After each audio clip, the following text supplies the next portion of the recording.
Welcome in to Nice and Blunt. It's time for another live stream and fantasy draft. We will be ripping 3 Dachshunds on Underdog $8 tournament on some best ball.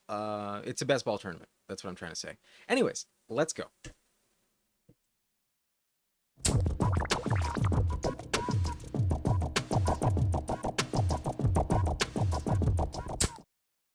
All right, so this is the tournament in question, and the advance rates on this are very, very nice. So there's only 4 max entries you can do. I've already done one, and now that the Chihuahua has filled, by the time I looked at it this afternoon, it was already full.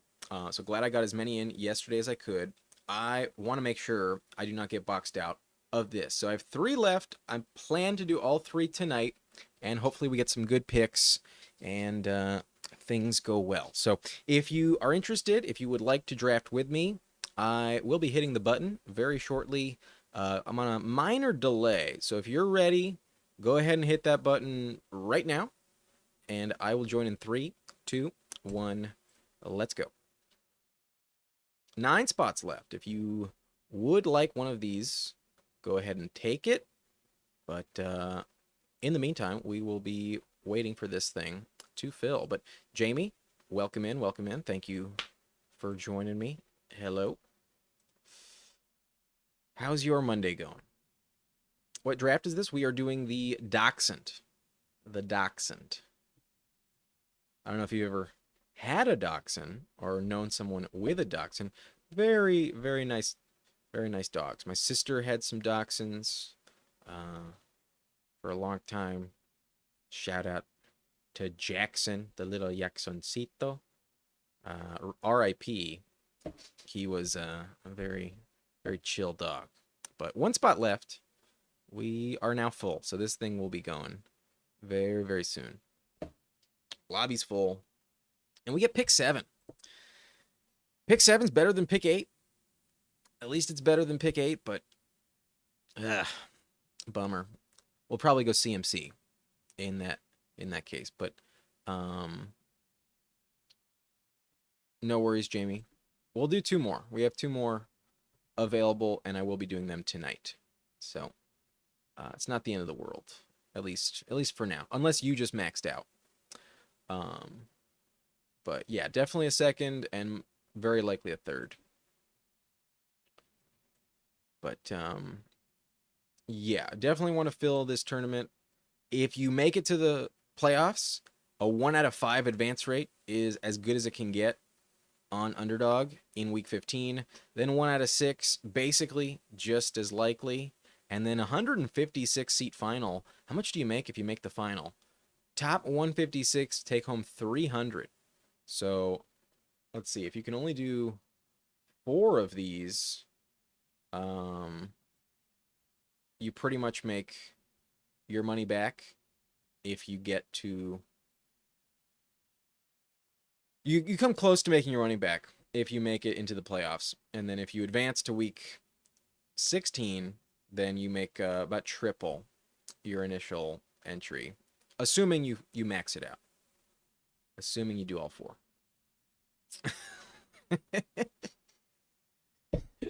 Be my guest, bro. I dare you. I dare you to do it. But can we get Gibbs here? Oh, love to see it. Jahmyr Gibbs at pick 7. There's a world where McCaffrey is a better selection, but definitely not as safe as Gibbs. Gibbs is locked in. Like, worst case scenario, if Montgomery is like still a very big part of their offense, worst case scenario, Gibbs is like RB7. I mean, I guess he could get hurt himself and finish lower than that, but Gibbs is way safer than McCaffrey. McCaffrey could miss another 10 games and just never be the same. I doubt it. I would still trust McCaffrey at a certain degree. I think he has at least 1 more year left in the tank. I'd much rather have Gibbs, though. So really happy that Drew Bud 76 goes CMC at pick 6. We get a bit of a gift with Gibbs at pick 7. If you are really interested, you can rewind just a little bit. I went into detail in the intro before we hopped in and then brought it up just real quick again. But, 12-team format, half PPR, 3 wide receivers, typical underdog settings, and then very good advance rates in the playoffs. Good chances to actually make it to the final.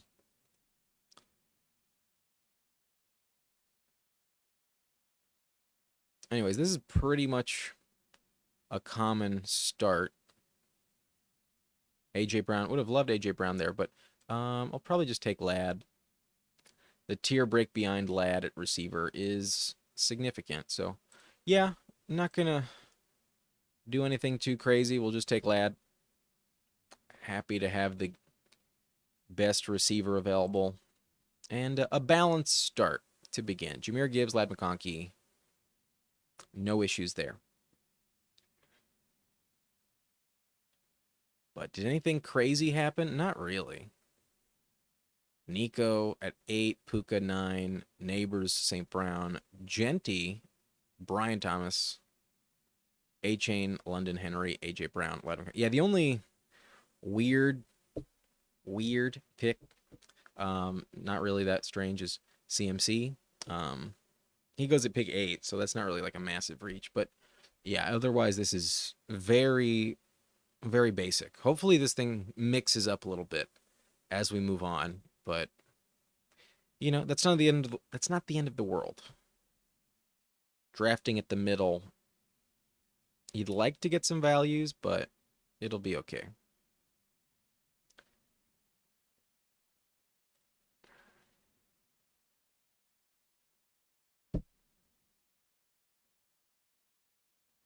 We have James Conner on the thumbnail, and I feel like I've not drafted enough James Conner. So I was kind of hoping that maybe I could justify a Marvin Harrison at 31, planning to go James Conner, but you don't need Harrison to draft Conner. It just maybe sets up a stack. Chase Brown off the board. Yeah, this thing is really, really common picks. Do we mix it up at all? Do we try to grab someone not based on ADP? Nah, I'm not going to fuck with it. We'll just stick with Terry. This is pretty much just how it lines up, other than Gibbs at 7, but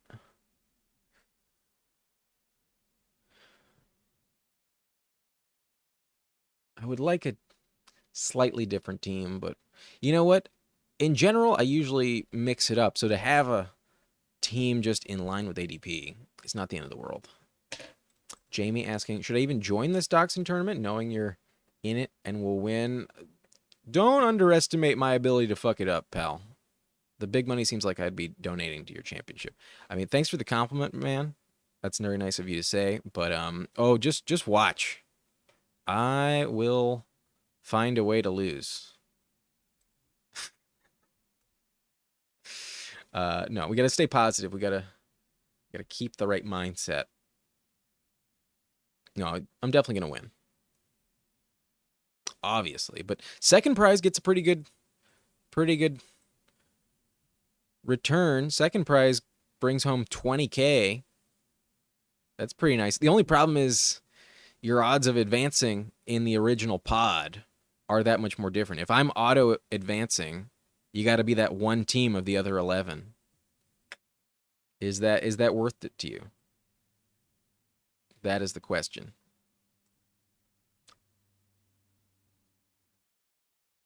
Daniels goes 36. I was kind of hoping for Daniels at 42 to pair with Terry. But honestly, like the first weird pick of this draft is Kittle at 37. He's been moving up the board consistently. I think give it 2 weeks, Kittle's going to be a common third-round pick. Kittle is flying up the board. Kind of justifiably so. He's not that much different than the other top 2 elite tight ends. His value when it was in the late 4th, early 5th, that's what made Bowers and McBride like kind of disgusting. Not that they were terrible picks, but just that you could still get an equally valuable tight end, like 3 rounds later compared to the Bowers price. But okay, Jalen Hurts goes. We have slightly falling value on Tet, but I got Ladd. I'll go Omarion Hampton, and we can set up a Justin Herbert stack. We're gonna go double Chargers and have some good running backs on this team. We have Gibbs, Hampton, Ladd, and Terry, and then we can move off running back for a little while.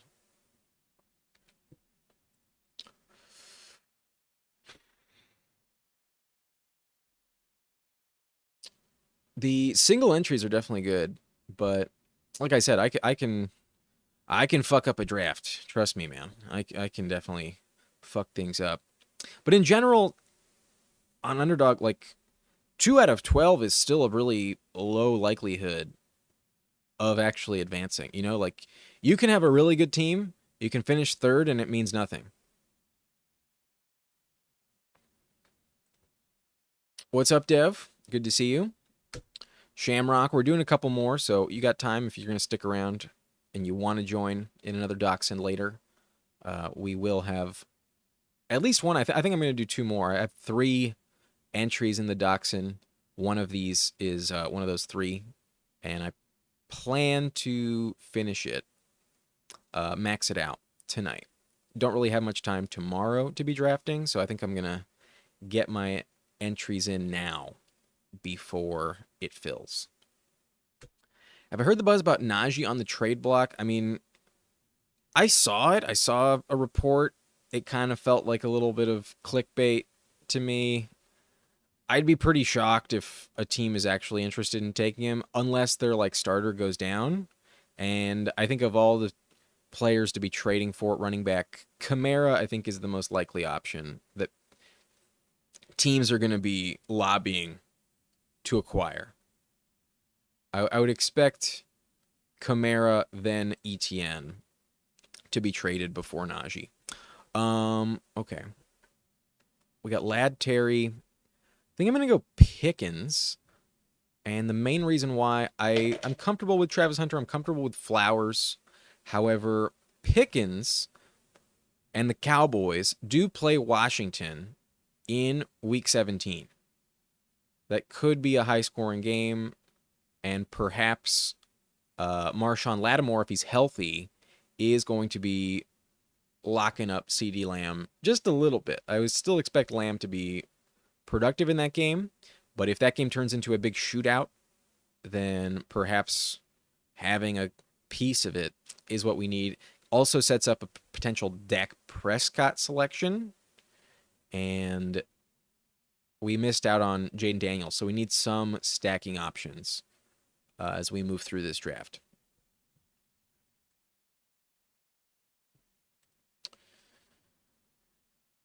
Yeah, I think if there's a running back trade this season, most likely it is Kamara.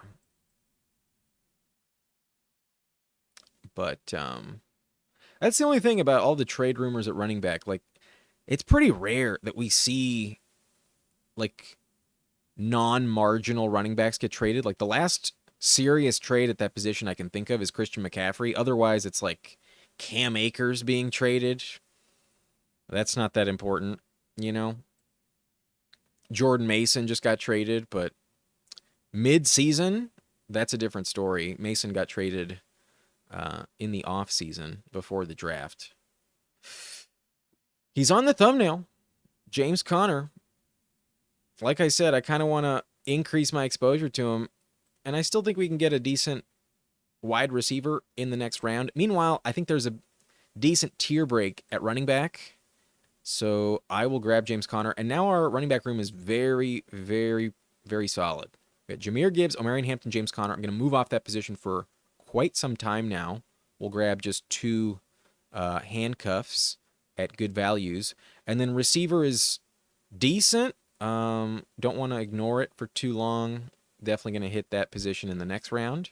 But with Ladd, Terry, and George Pickens, I think I can tolerate the quote-unquote luxury selection of James Conner. There's also a world where Hampton has a bit of a slow start because of Najee's presence on the field.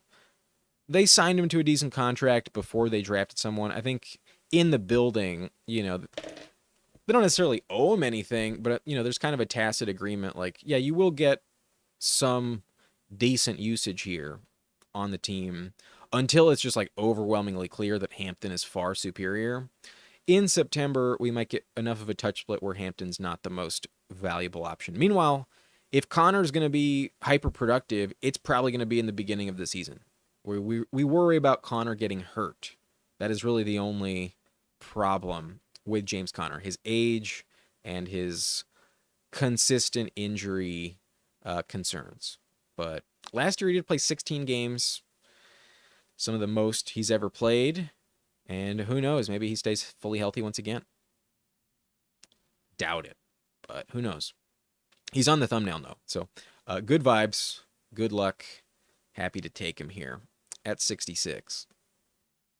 Got him ranked above RJ Harvey and TreVeyon Henderson. So give him to me.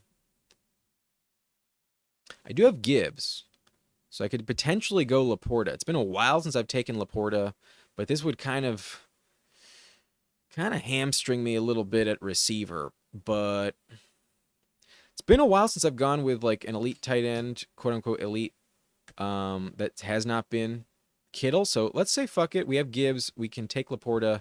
And now in round 10 and 11, I'll try and grab 2 quarterbacks. At picks 114, 127, I'm going to try and grab some quarterbacks. I'm going to go plan for Goff at 114 and then Herbert 127. But that team with JMO is there on this side of the board. That's my other concern for the Goff stack. And they did draft Addison for that Week 17 bring back, so they might be thinking about it. I'll probably take Goff at 114 just to snipe him. Do you think time travel in the future will affect our fantasy drafts? Biff made tons of money getting that sports almanac. It's definitely possible. I mean, have you heard the theories of the Trump family being time travelers? That like Trump's like uncle or something was like one of the people that scoped out Nikola Tesla's office when he died. And then there's like a book about Baron Trump's like great adventure that was written around like the same time. That'd be really interesting. Apparently Biff from that movie, Back to the Future, is literally based on Donald Trump. Like that was the inspiration for that character when he's like older. Was that Back to the Future 2? Yeah. Back to the Future 2. That's a timeless classic. That's a good fucking movie. I should probably rewatch Back to the Future soon. But dang. Receivers drying up. Gonna go Jaden Higgins. I think I'd rather have Higgins than Cooper Kupp at this point. Don't need Mahomes on this team. We are Chiefs haters on this channel. Gonna pass on Mahomes for sure. And then I pretty much kind of need receiver desperately. So we'll go Jaden Higgins. The Chargers play Houston in Week 17, so yet another Week 17 matchup to be chasing. And that is the main motivation for this. But I do think I'm going to be ranking Higgins straight up over Kupp. Haven't finalized my receiver rankings yet, but Kupp and his injuries do scare me. I also think Higgins has a much better quarterback with Stroud than Kupp and Darnold. So yet another stacking option available. Have I ever considered being a guest on other networks? You have a great vibe and knowledge plus the voice for the people. I would happily consider it if people wanted to reach out. I've considered reaching out. I just haven't done it. Yeah, I've actually been thinking about expanding some voices on the channel. Sometimes I bring in my buddy Angus. Angus is a good fantasy player, but sometimes his time commitments don't really permit, and sometimes I think I'm bothering him a little bit with some of the podcast episodes on a weekly basis during the season. But yeah, I've thought about it, just haven't done it. If anyone wanted to reach out, you could. always email me at niceandblunt@gmail.com. But I wouldn't be opposed to it, that's for sure. Just can't say anyone's ever inquired. Okay, we need receiver again. I think Keon Coleman's a better pick, but I'm going to go full send on this Chiefs stack. We're going to go Trey Harris. We got Ladd, Omarion Hampton, and Trey Harris. Triple Charger. And this is a team with good vibes, at least for yours truly. Question is, which QB do I go with in round 10? Do I push Herbert for 127? What's the ADP on the quarterbacks again? Goff is ranked above Herbert at 118, and there is that team with JMO to worry about. There are no teams with Herbert, but Herbert has rushing value. I'm kind of surprised that Herbert is ranked behind Goff. I know Goff was fantastic last year, but no rushing value. And it's not like Herbert was like that terrible. Once he came off the bye after his foot injury, he was essentially like a top 10 quarterback on a weekly basis. Very consistent. What makes him really valuable, though, in redraft and like season long is the fact that he doesn't have many interceptions. He barely throws interceptions. Like last year, we all know how many picks he threw in the playoff game. He threw 4. But on the season, he only threw 3 interceptions. Granted, on Underdog, interception is only worth -1. It's a lot less punitive, 50% less punitive than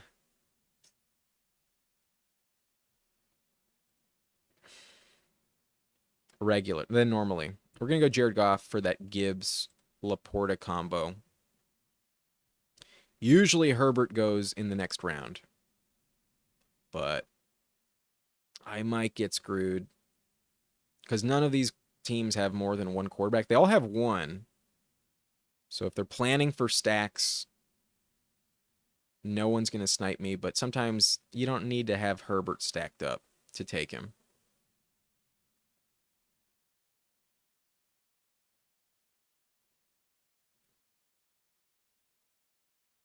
Okay, so here's the team. We have at least one guy at every position. We have Goff stacked up with Gibbs and Laporta. That's not bad. Our other running backs are Omarion Hampton, James Conner, and then Ladd McConkey, Terry McLaurin, George Pickens, Jaden Higgins, and Trey Harris. Herbert goes 117. That's unfortunate. That's a bummer.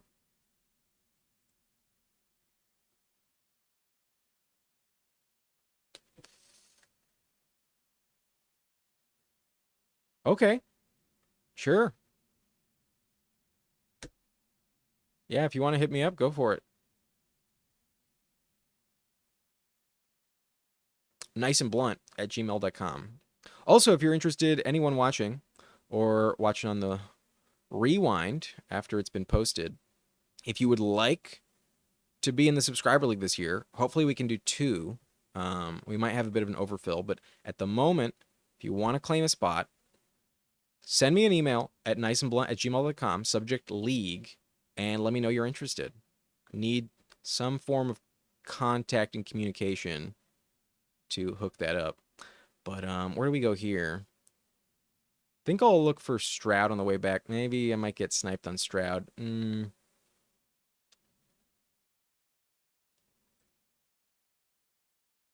think I'm going to go Tajay.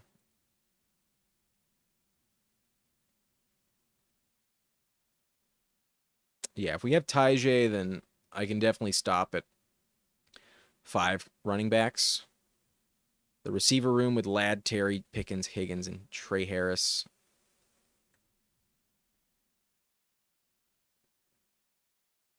I'm upset about that team, Bradman13, sniping me on Herbo. That's a bummer. Team with Herbert.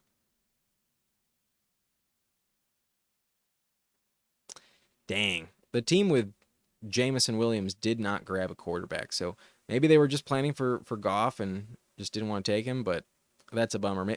Probably should have gone Herbert at 114. We have a little bit more invested in the Chargers offense than the Lions. But the thing about the Chargers, it's a little bit more spread out overall. The Lions is a little bit more narrow.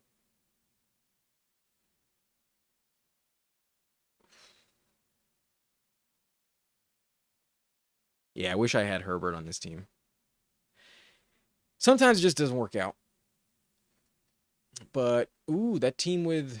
Oh, no, the team with Nico Collins is still viable to take him. Yeah, the team at 8 has Nico Collins. Okay, they're going Stroud, I would expect. They have Hurts.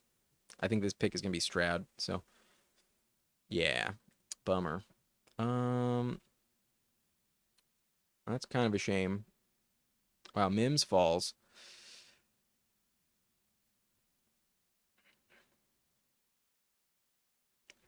I think I'll go Goddard. The combo of Goddard and Laporta, I feel comfortable with as just the two. And Goddard on a per game basis is pretty decent. We've seen some tremendous upside from him, especially if one of those receivers above him goes down. Problem with Goddard is that he doesn't stay healthy. That's the thing about Goddard. Consistently missing time. I always misspell his last name. What the hell? Pro Football Reference is not giving me the drop down recommended. There we go. Usually it autofills who they think you're going to put in. But last, pretty much every single year of his career since 2018, he's missed at least one game. Last year only played 10 games. That's not good. Year before that, he missed 3. He missed 5 the year before that, and then 2 in 2021, 5 in 2020. I think 2020 was a 16-game season. If that was a 17-game, he missed 6. Goddard consistently gets healthy. Now we're on the clock, though. No,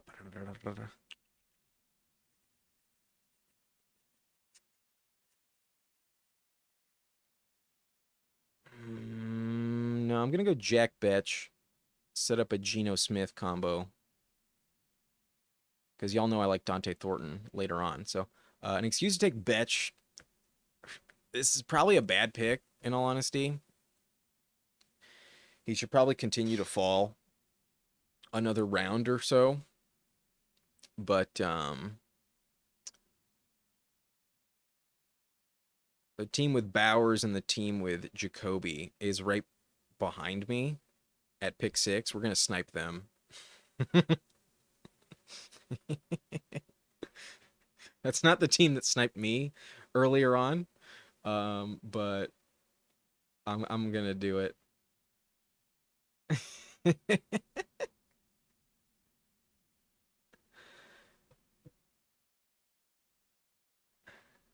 Okay, Goff with Gibbs, Hampton, Connor, and Tajay, Ladd, Terry, Pickens, Higgins, Jaden Higgins, that is, Trey Harris, Jack Betch, Laporta, Goddard.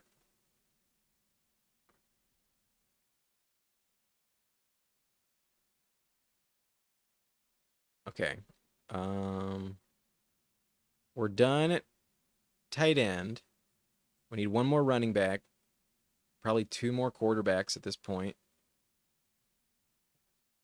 Oh, the team behind me is going to be pissed.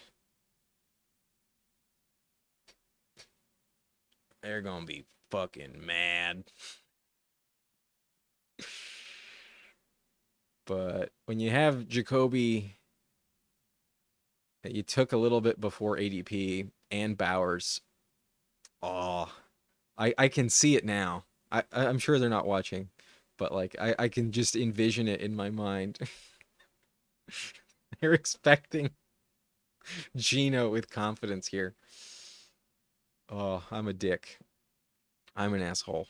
But it is not my obligation to give a fuck about your team. I got to think about my team. And we missed out on our quarterback plan. But you just know, as soon as they see it happen, fuck!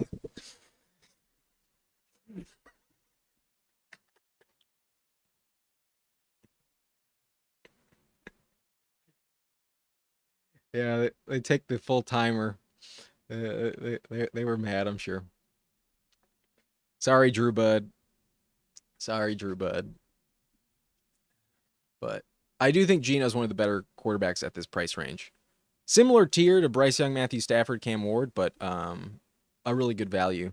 We now have two bye weeks at QB in week 8, so definitely need a third. That was always the plan. But who knows? Maybe Cam Ward comes back around. I do have Tyjae Spears, who's a very good pass catcher. I'd be comfortable with Tyjae and Ward, and then we could always backstack him with like an Ayamanor or Tyler Lockett.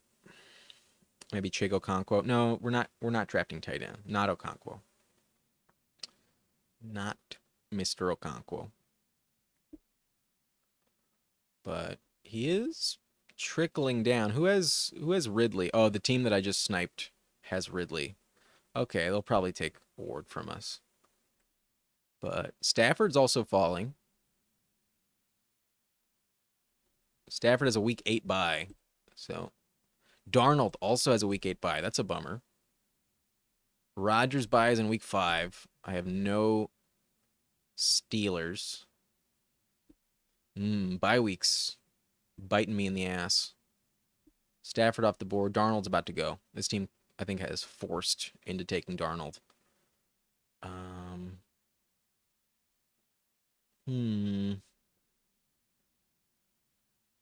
No, they don't take him.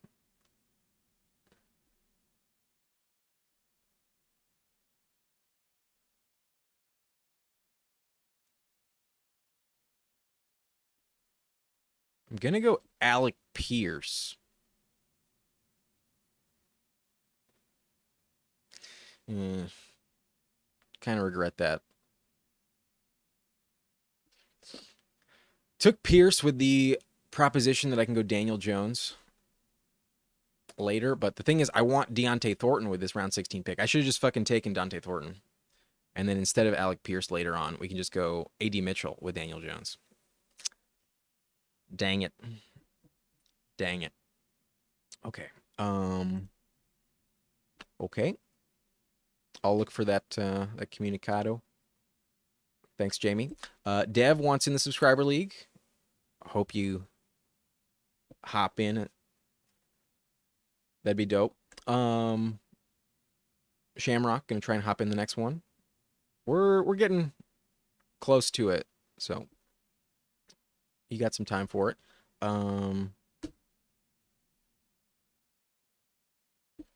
We'll have a audience driven draft in like 10 minutes. Has anyone ever told you that you have the voice that people want to listen to? You know, that's an interesting thing to say. When I was in high school, there was this girl I had a crush on, and one time she paid me this compliment that I will like continues to stick with me to this day. She told me that I have like a really nice voice because like we had a class where we were reading aloud, and like I went up to her locker afterwards just to try and flirt with her, and I swear, like that's the thing about receiving compliments from like a woman that you really like. It will stay in your mind forever. It's not that common that women dole out compliments.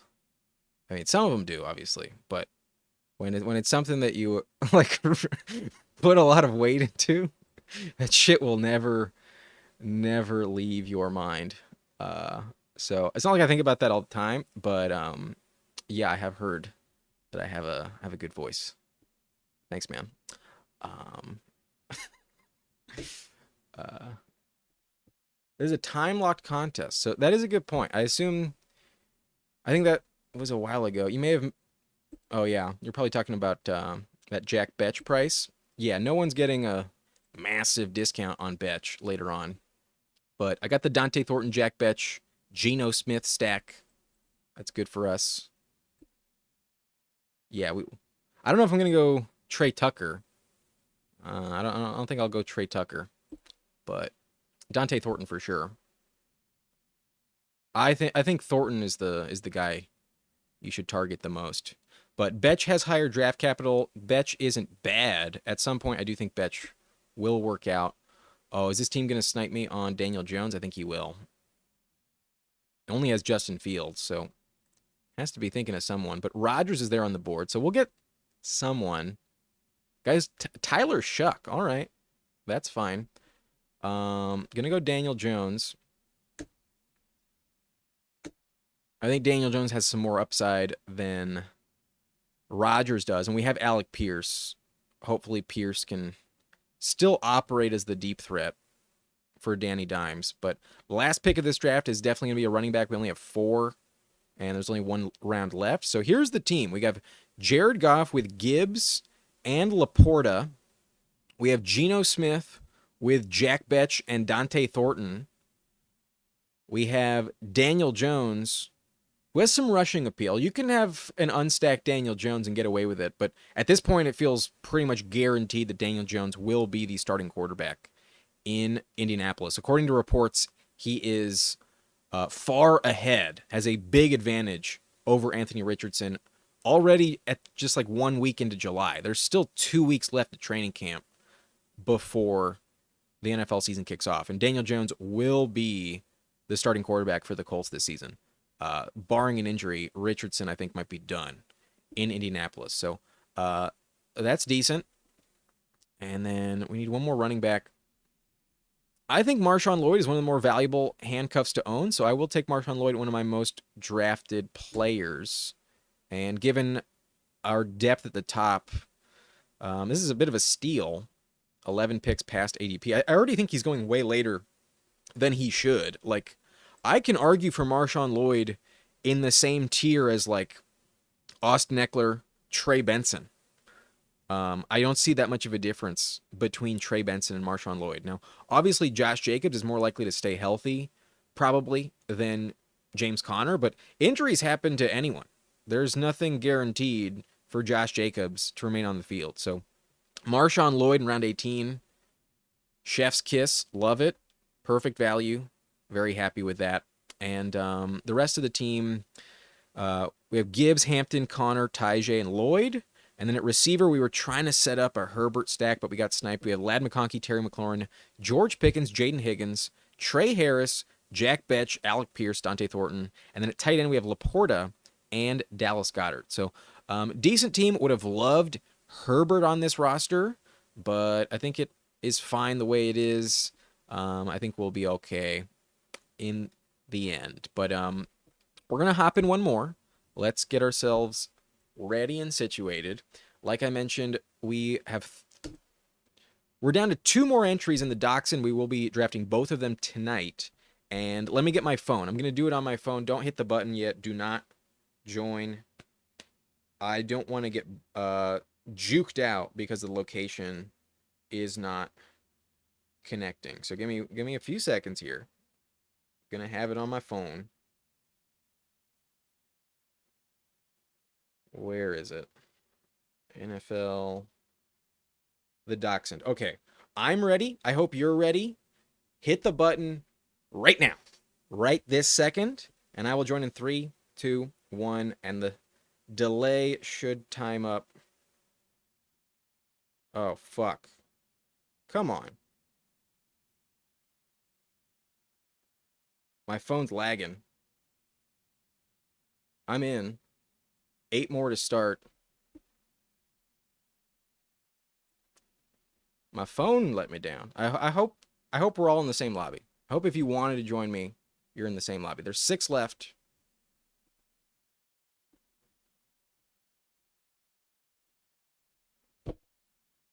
I think it'll work out.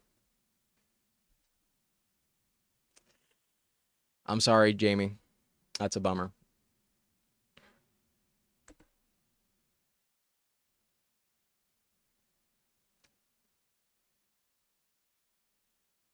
That is unfortunate. There's still 3 spots left if you want to do one more, but I understand if you don't want to.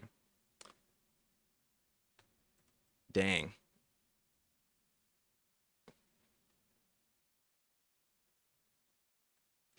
I got the 102 as well. I also have the 102. Let me know if you're in here with me. It looks like Shamrock 32. I believe that is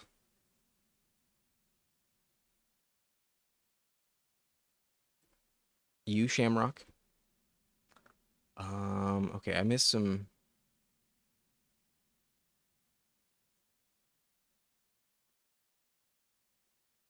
Chats.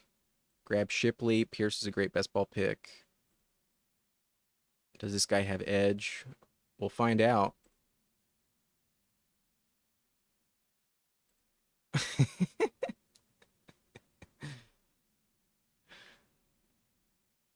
I'm curious what my percentage on Thornton now is, because I've been definitely taking him as he's been moving up the board. I was like mixing him in around 4 or 5% back right after the draft. Like I wasn't totally sure if he would work out. Now with the recent reports, I'm like all in on Thornton. Imagine if we had a geriatric league just filled with old vets. I think I'm gonna go CeeDee Lamb today at pick 2. Let's mix it up. Let's go CeeDee Lamb.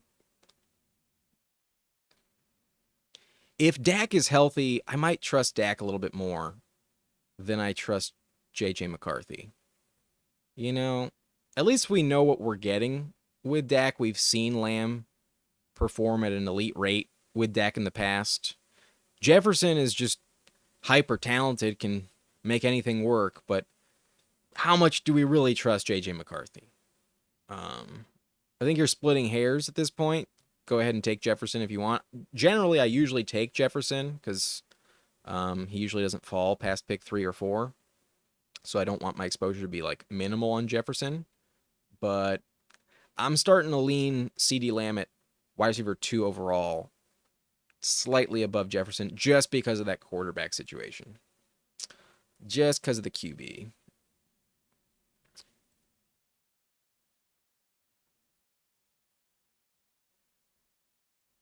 Shamrock is in here at 5. Let's go. Goes Gibbs at 5. Passes on Saquon. Interesting. Well, with me not being in your draft gives me a better chance of winning. Yeah, that's a good point. That's a very good point.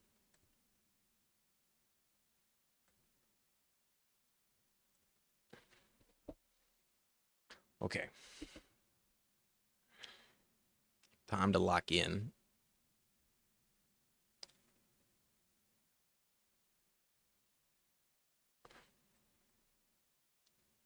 Oh, you got Lamb at 107. That's dope.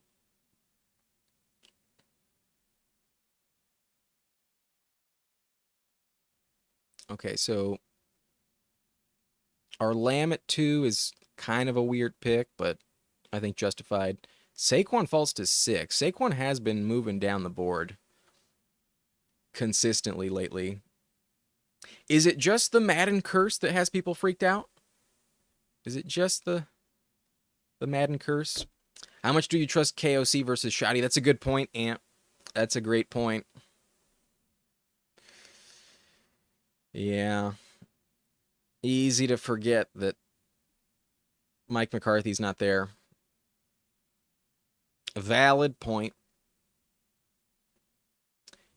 But in general, I'm kind of just mixing and matching between the two.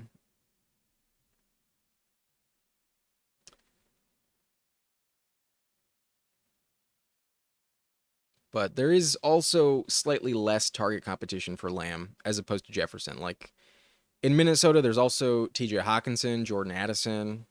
Granted, Addison probably gets suspended this season. As of yet, we have yet to see that actually happen, though. So not a guarantee. But other than George Pickens, I mean, Jake Ferguson's not as big of a target hog as TJ Hawkinson is.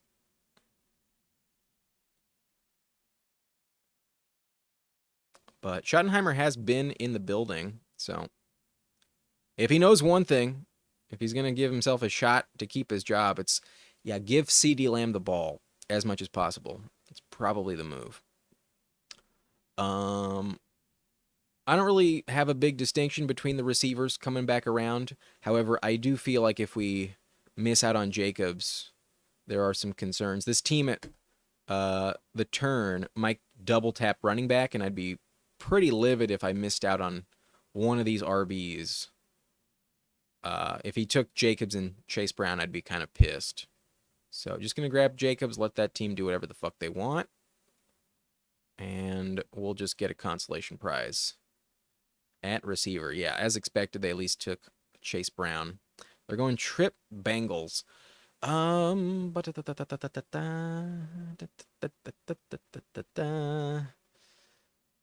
vibes are weird with Tyreek Hill, but fuck it.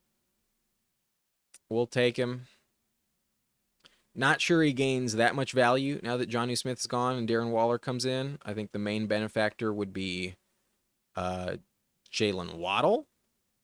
But you never know. Tyreek could be more of a screen guy. Jonnu was more of a yak target. Not too many air yards for Jonnu last season. But Tyreek in the third feels relatively safe. And I've seen him go in the second a lot. So we'll scoop him up. I think I'm pretty underweight on Tyreek Hill in general, though. I'm not taking him like crazy. But CeeDee Lamb, Josh Jacobs, Tyreek Hill to start. That's not bad. Barkley, Taylor, and McBride for your combo. We got different teams. That's good. I got Lamb at 8th in the Dachshund today. Damn. I would love to get that. That's a gift. Yeah, your wide receivers might be pretty diminished with that start. But you can still get decent values. You just got to hammer the position for like 4 straight rounds, basically. And even in the 8-9 turn, like I still think Jaden Higgins is a decent pick. I still think Keon Coleman's not that bad. You know, if Kupp is there available to you as well, it's not the end of the world. But not the same as Lamb and Tyreek Hill. But I think there's also some upside with Tyreek if he gets traded. I could see the Dolphins starting off pretty slow, and you know, Tyreek is on the chopping block. Let's take a look at the Dolphins schedule real quick. How many wins y'all think the Dolphins are going to have? Let me know in the chat. Let's read off the schedule. At the Colts, I think that's probably a win. Versus New England, they have been beating the Patriots in the last couple years, but with Mike Vrabel, it might be different. But that game is in Miami. I would expect that to be a win. So let's say 2-0. At Buffalo, that's an L. Versus the Jets, that's probably a win. At Carolina, I think that's actually a toss-up. Let's give it to the Panthers, just for the sake of making this more interesting. Versus the Chargers, that's an L. At Cleveland, that's a win. So that's 4 wins so far. At Atlanta, that's a true toss-up. I'll give it to the Falcons. Versus Baltimore, versus Buffalo, that's 2 more L's. Versus Washington in Madrid, another L. After the bye, they have New Orleans. That's win number 5. At the Jets, let's say that's win number 6. At Pittsburgh, there's going to be some bad weather. Let's give that to Rodgers. Versus Cincy, probably an L. Versus Tampa, most likely an L. At New England, I think they're a 7-win team. I think best case scenario, they have like 8 or 9 wins, and that's not in the playoff picture. I think more likely they're a 6 or 7-win team.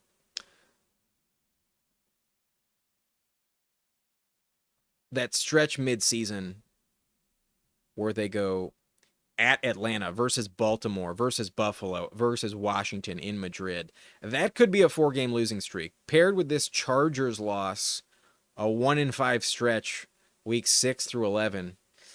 Yikes. Might be rough for the Dolphins.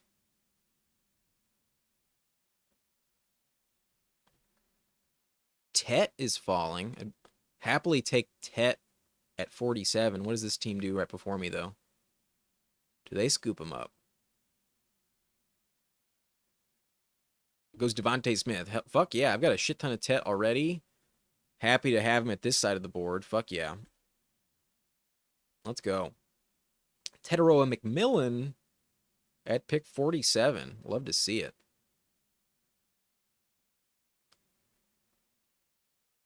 And then,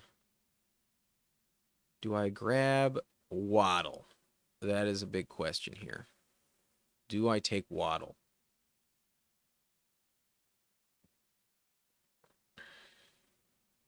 Or do I just grab Jalen Hurts?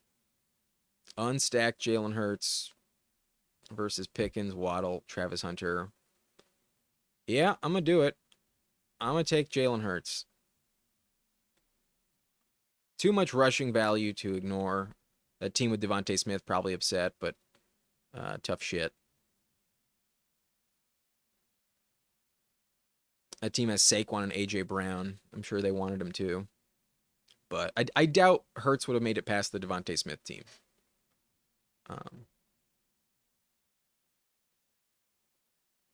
Not many teams are going to have Tet McMillan and Jalen Hurts. Granted, that's not a stack or anything, but just a slightly unique combination in this smaller field tournament. What's weird about Hurts is that he's been injured consistently in the fantasy playoffs. Like, for some reason, every year. 2 years ago, he played all 17 games, but last year he played 15, and he missed the end of the season, the last 3 weeks. He played 12 snaps in week 16.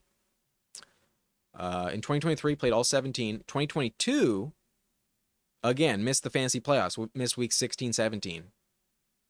And then in 2021, missed week 13, and then missed week 18. Was active for the fantasy playoffs. So 2 out of the last 3 seasons, he's missed the most valuable weeks in fantasy. But otherwise, he's a clear top 3 quarterback every season. His stats are definitely warranted. And they did not ban the tush push. So his rushing value is not going anywhere. You can absolutely take Hurts without the stacks. And the fact that he's available in round 5 after Joe Burrow, that's a steal. Maybe not a steal because he usually goes in round 5. But a great value. That's what I should say. He's a very good value. Jamie also took Hurts paired with Sutton.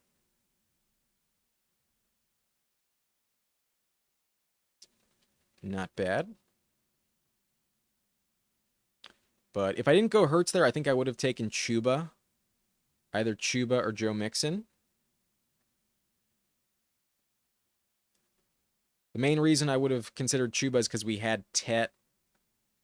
So another Panther.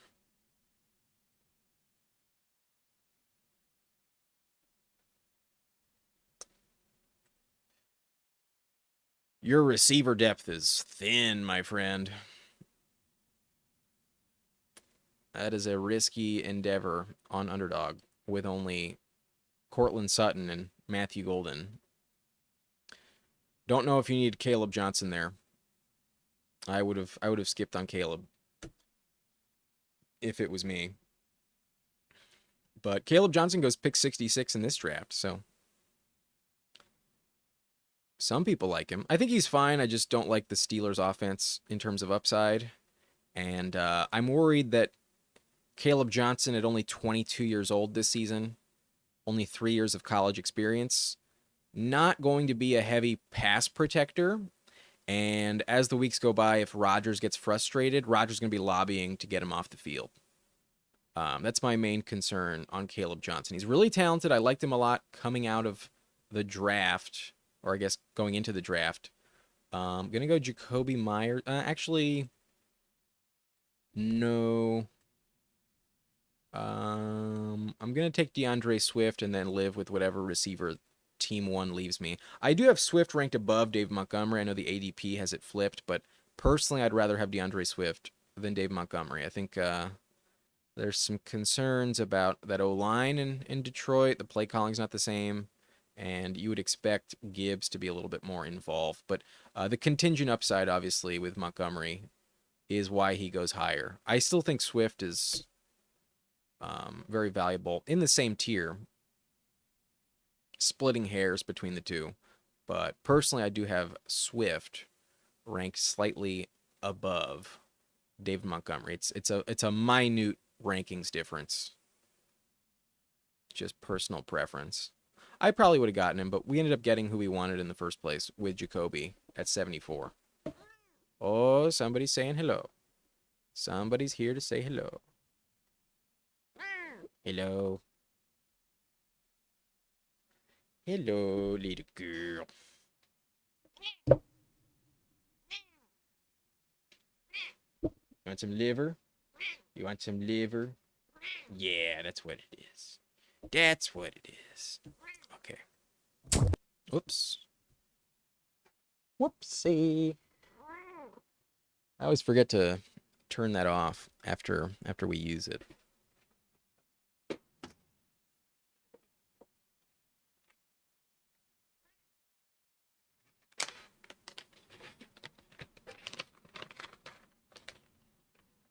Gotta feed the cat.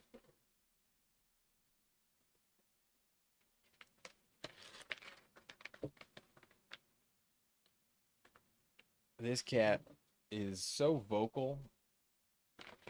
She wakes me up on almost like on a nightly basis because she's hungry at like 5 a.m. And got to get ahead of it. Can't forget to feed her at night. Anyways, okay. After Jacoby, we see Judkins, Pacheco, Ricky Pearsall, Laporta off the board, Tony Pollard, Matthew Golden, Aaron Jones, Khalil Shakir, and Jaden Reed. Good price on Jaden Reed there at 83. Team at the turn goes Mahomes. Mahomes unstacked. Interesting. Mahomes and Darnell Mooney.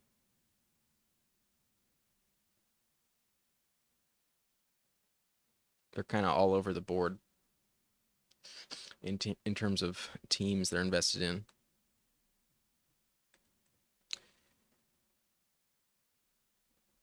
I hope you draft him closer to ADP this time, Jamie.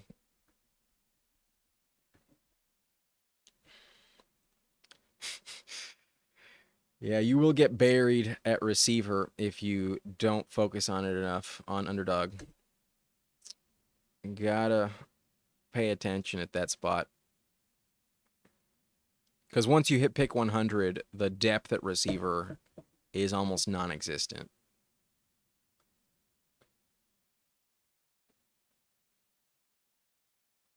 Some of the receivers you draft in like round 11 are probably going to put up similar points to some of the receivers drafted in round like 16, 17, and 18.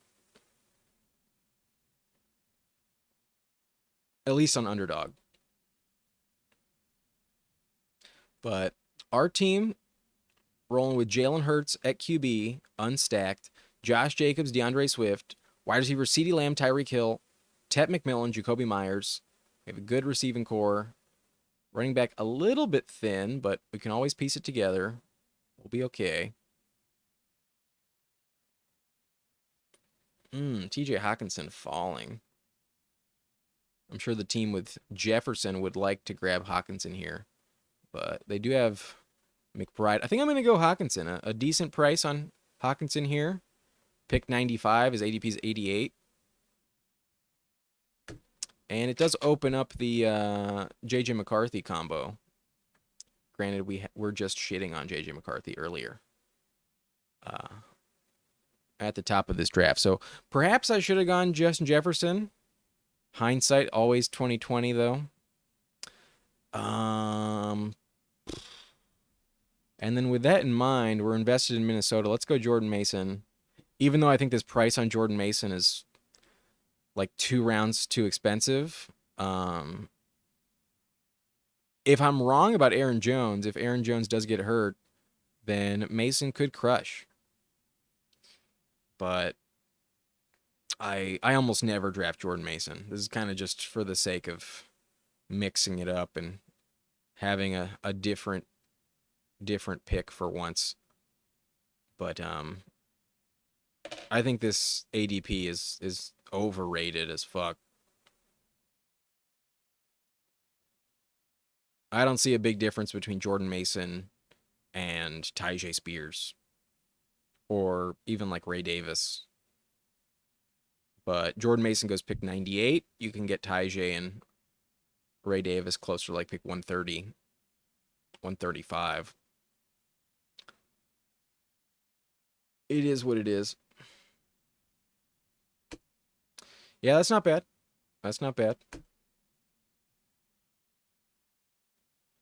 Hurts and Barkley, Nix and Sutton. I hope you don't draft a third quarterback, though. With those two, you don't need it.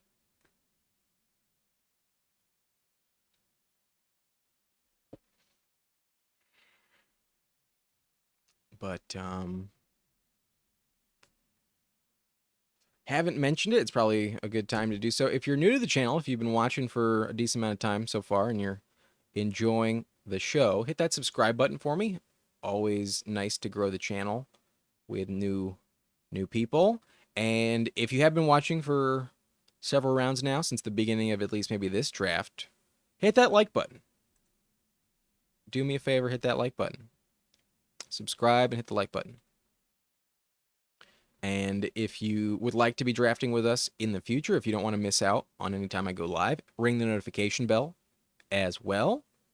And you will get some updates on all my new content and every time I do go live. I might be pivoting to some more night streams. Might do that, especially as I'm going to start editing a lot more these next couple months. During the day, I'll probably need some of that time open when I'm free for the edit bay. So, probably expect some more nighttime drafts going forward. Not every single time, but in general, that might be more common as I mix up my schedule this summer. Okay, who are we going to be considering with our next pick? We could use a receiver. We only have 4, but a decent combination. We only have 3 running backs. We have a elite QB and a should-be elite wide receiver. I mean, tight end. Should be good. Will Austin P grab JJ McCarthy? We might be sniping Austin P for the second time at quarterback. They don't have one yet, so if they know what's good for them, they should probably draft. Yeah, they do. Good, good job.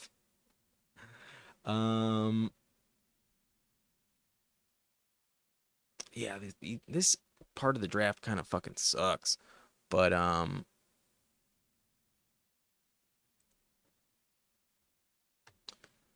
just to mix it up, just like that Jordan Mason pick, I never do this.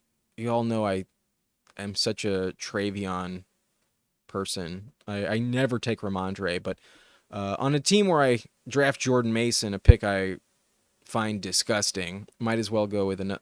This team goes 3 quarterbacks? I totally thought Drake May would make it back to me. That's annoying. What the fuck? I went Ramondre there because I thought this team was going to go with double running back, and instead they go Drake May. I wanted Drake May. Fuck.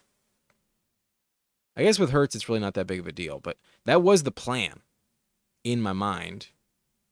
Yeah. I need receiver. I'm going to go Christian Kirk. Kirk might be irrelevant, but if he stays healthy, he should be in line to be the slot receiver. I think he can beat out Jalen Noel, but they only traded a 7th-round pick to get him, but they are paying his contract. He is being paid a decent amount. Let me pull up Christian Kirk on Over the Cap. Kirk is still making $18 million.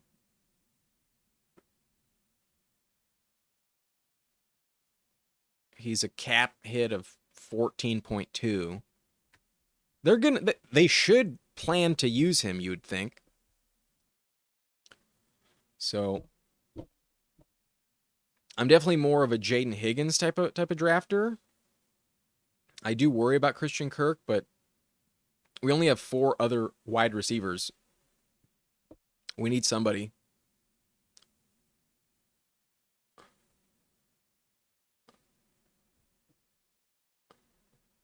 Well, look who comes back around on Rashad Bateman. But yeah, like I said, past pick 100, just about every receiver pick is disgusting. But Bateman was good last year, at least for best ball if you didn't have to decide when to start him and when to sit him. Bateman did score 9 touchdowns last year. He is a deep threat, has that potential.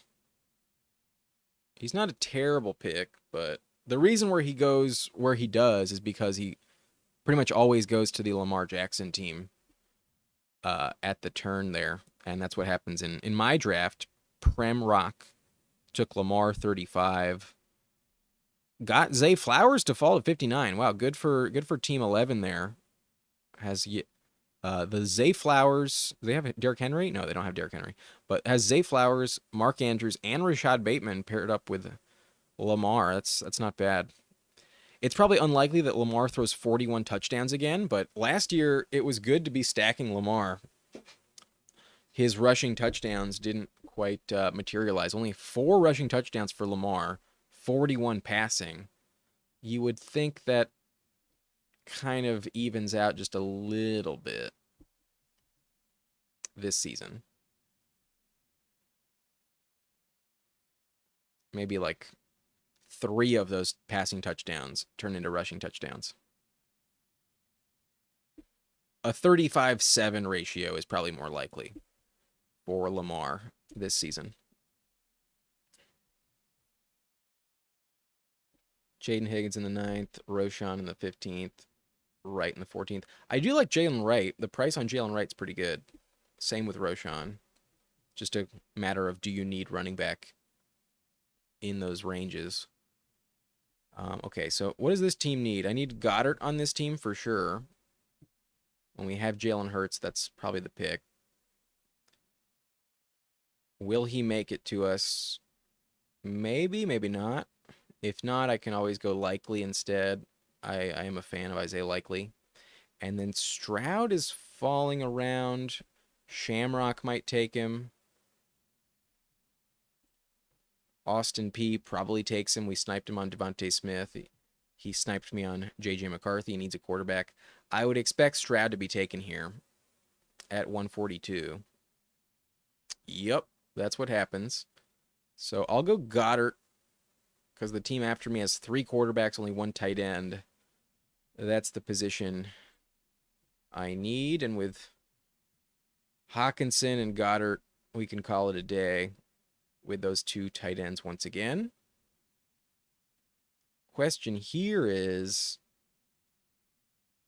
do I set up a Geno selection, or I think I'm going to go Bryce Young. But, can I risk it? There's actually several teams with only 1 quarterback, so even though I think I'm reaching heavily, I think I'm going to do it because I have Tet McMillan, and then hopefully I can get Adam Thielen at the next turn.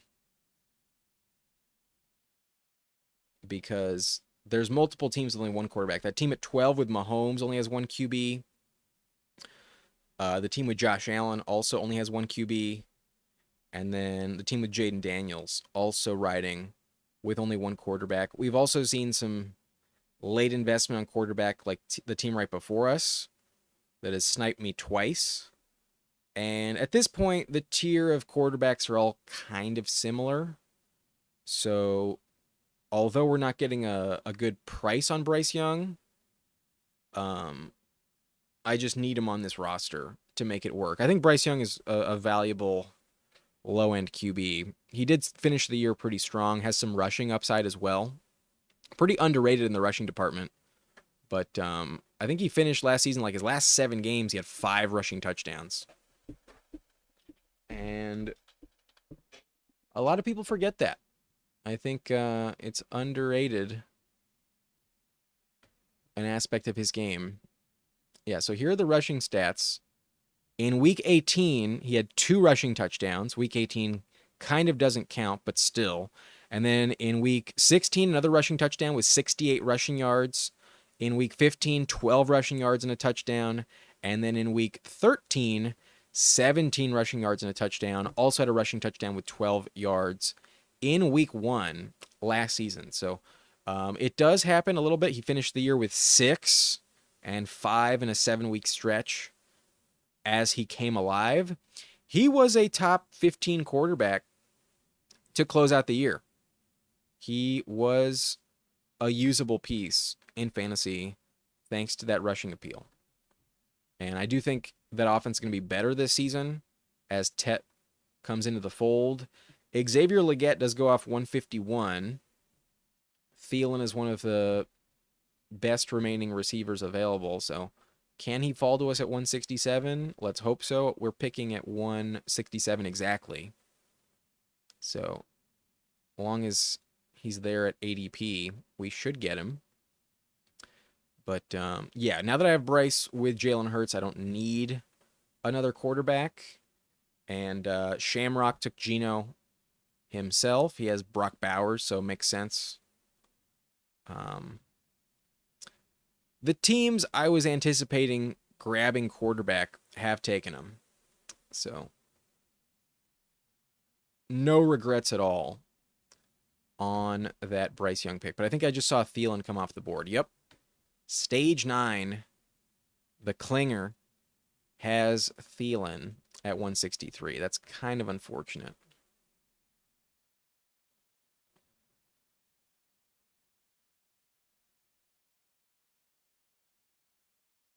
Kyle Pitts goes. I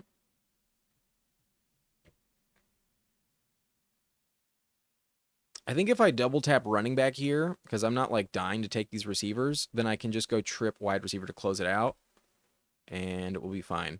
So Jalen Wright, I think, is a very good pick at this ADP. I could argue Jalen Wright is more valuable than Jordan Mason. Yet another reason why I don't like drafting Mason in general. Might have just as much of a weekly role as Jordan Mason, and then obviously higher upside if A-Chain goes down. Dowdle goes. I was hoping for Dowdle. That's a bummer. Shit.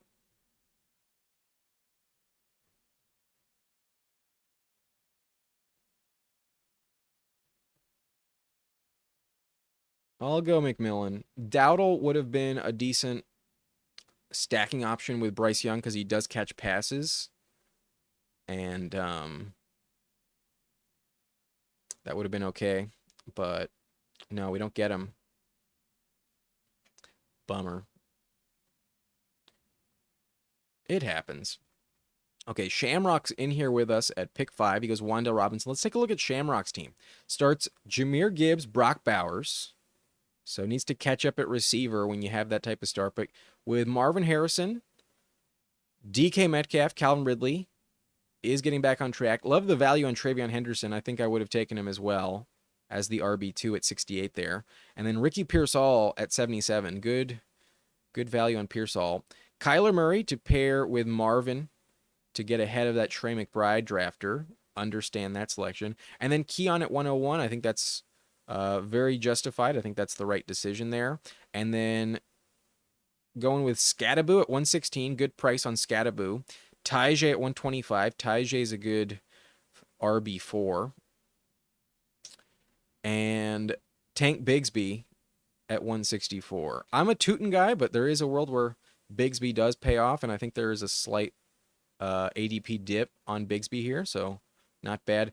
And then you also have Geno Smith to stack with Brock Bowers. Love that. Isaiah Likely. Love the Likely pick. Likely's one of my...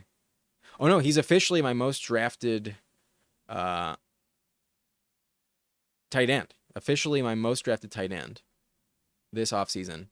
And then Wan'Dale Robinson at 173. So, good team. I like some of the stacks there. Definitely think that Kyler and Geno pick was very much justified. And even though you did skip out on receiver in the first 2 rounds, I think you made up for some of that with some good picks there. Harrison, I'm worried about, but could fucking smash if I'm wrong. Metcalf, you know he's getting a ton of targets from Rodgers. And then Ridley, I think, is one of the best receiver values of them all in round 5. I think Ridley should probably be going in round 4. Ridley's a good pick. Pearsall's a good pick. Keon's a value. Yeah, I like your team. Shamrock. I think you've done well.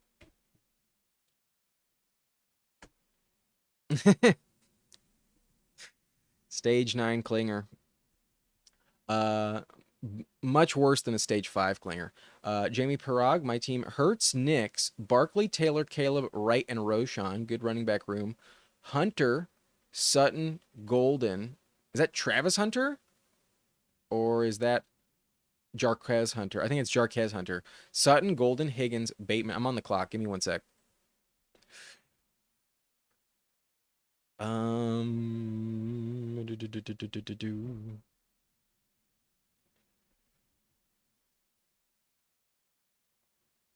think I'm going to grab Slayton.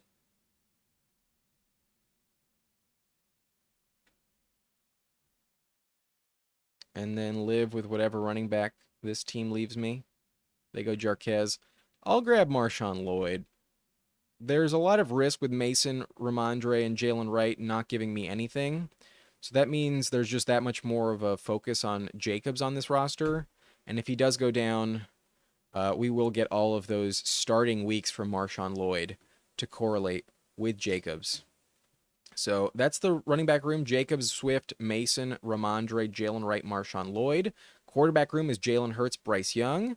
And then at receiver, we have CeeDee Lamb, Tyreek Hill, Tet McMillan, Jacoby Myers, Christian Kirk, Jalen McMillan, Darius Slayton. Tight end, TJ Hawkinson, Dallas Goedert. It is Jarquez. Okay, that's what I thought.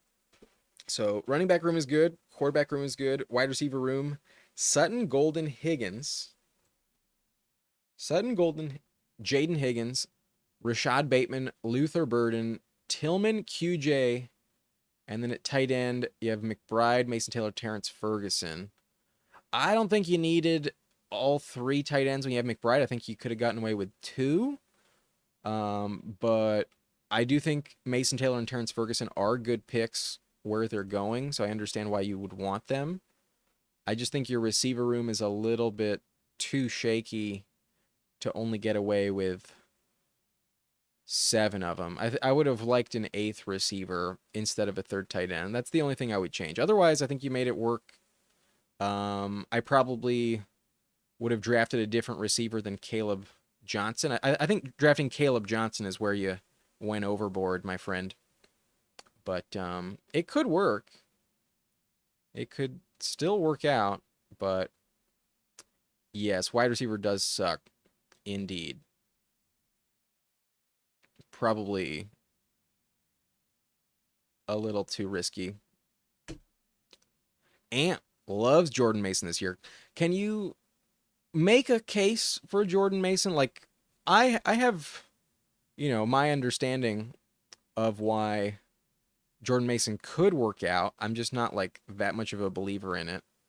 I still have some faith in Aaron Jones. But why do you love Jordan Mason so much? Is it the contract he got? Is that why you trust him so much? I don't think he's a good pass catcher, and yeah, I just think he's overpriced. That's the main reason I think he's a bad pick. Because I think a lot of the handcuffs going multiple rounds later have an equal path for success. Slayton for me the most. What do you win when you win click? I'm sorry, best ball. I'm the phrasing of that is a little bit shaky. Slayton for me the most. What do you win when you win click? When you hear it out loud, it's a little bit choppy.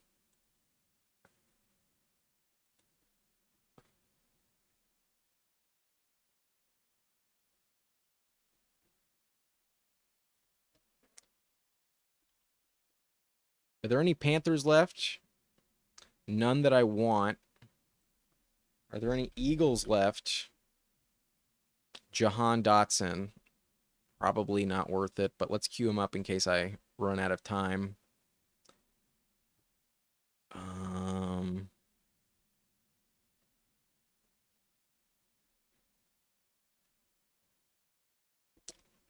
probably rather have Malik Washington.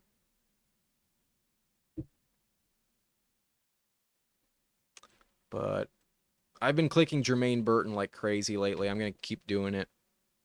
I like Jermaine Burton in round 18.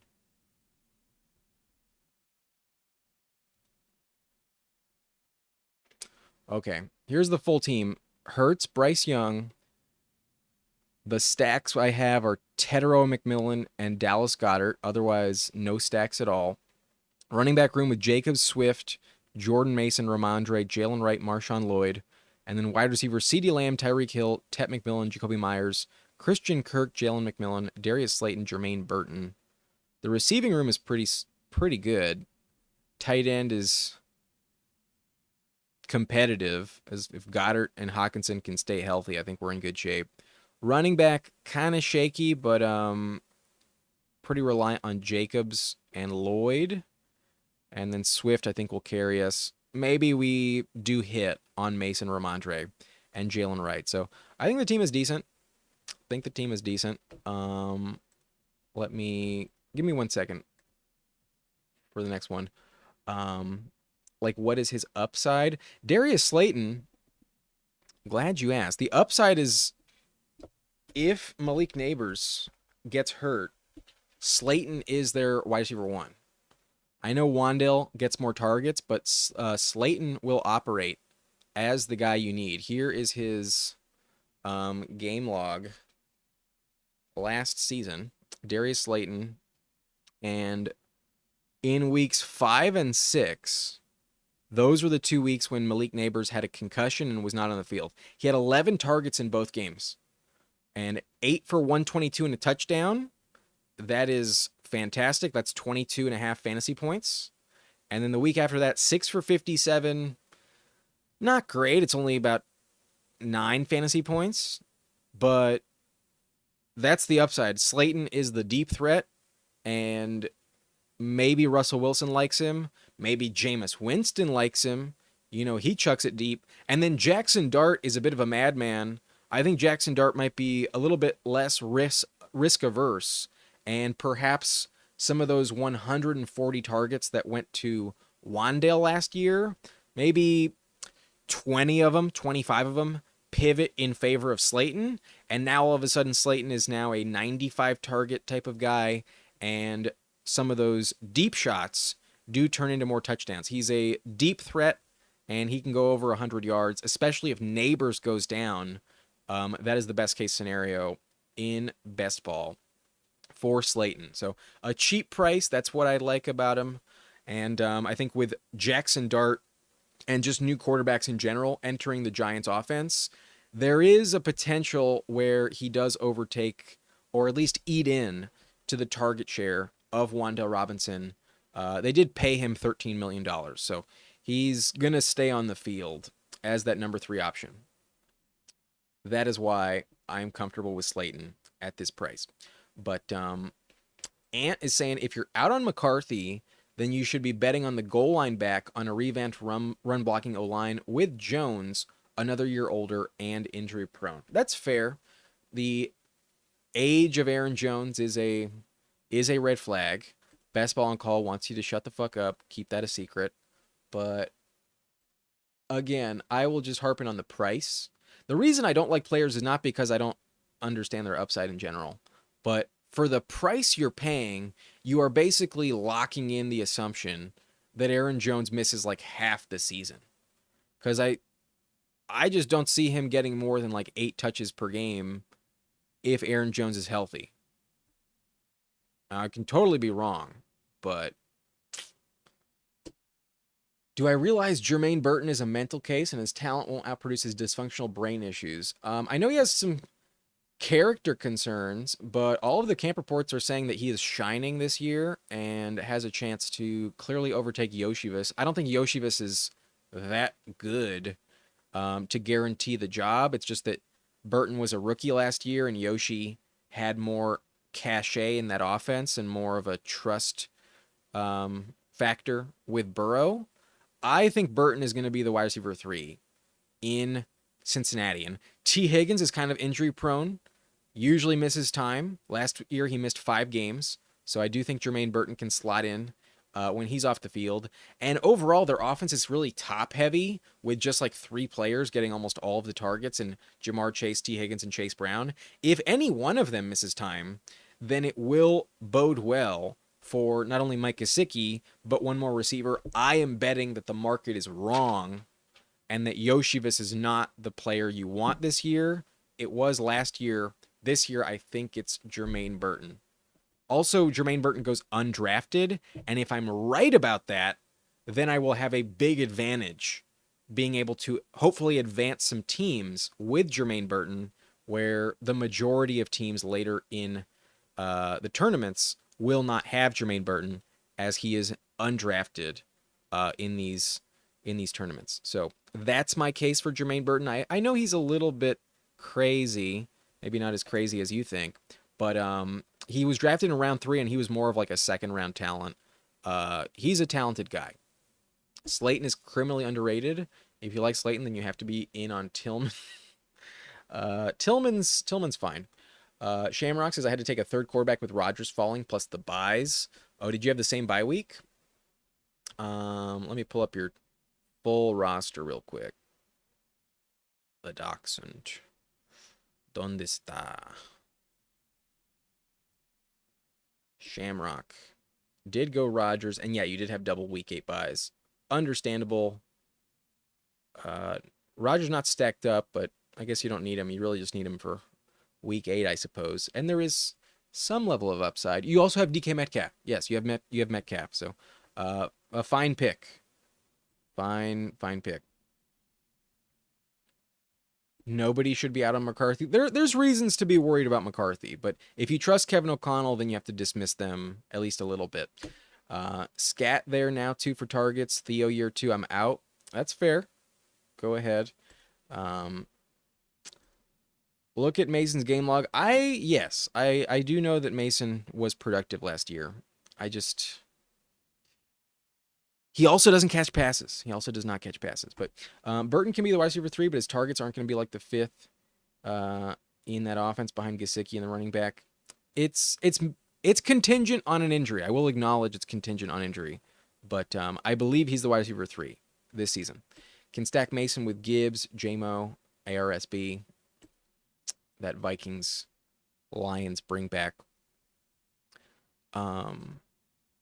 But in terms of my exposure, let me pull up Vikings. In general, I'm not drafting either Vikings running back. I have Aaron Jones at 6% here. I have Jordan Mason at 3%. And I guess this does not reflect the draft that just took place, so I guess it's more closer to 4% on Jordan Mason. In general, I'm kind of out on the Vikings running backs, just because I kind of feel like that offense rarely gives you many touchdowns in that backfield. But J.J. McCarthy, I have at 6%. Jefferson, I'm slightly underweight on at 6.7. Hawkinson, also 6.7. And then Addison, the only one I'm in line with the average at 8.1. But I think the reason I have limited Jefferson is mainly because I just don't get the pick at the top of the draft to take him. And then when I just did in the last draft, I did take CeeDee Lamb instead. But yeah, I don't have a shit ton of investment in Minnesota this year, which might burn me. That might be misguided. Anyways, we're going to hop into the final draft of this live stream, the third Dachshund, my last one I can do. And we'll stick on the computer this time. So hopefully you're ready. If you want to join me, go ahead and hit that button. Click the button, hit enter, and I will enter right now. 4 spots left. So if you were ahead of me, you probably are already in this lobby. If you would like to join, you still have some time. Whoa.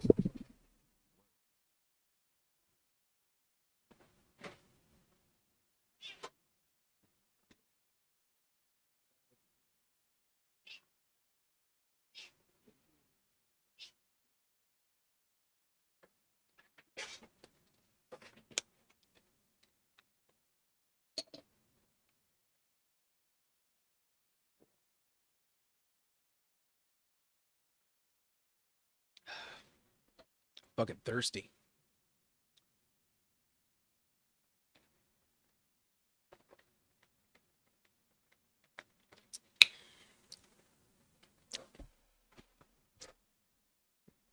Clearly that's the case, Jamie.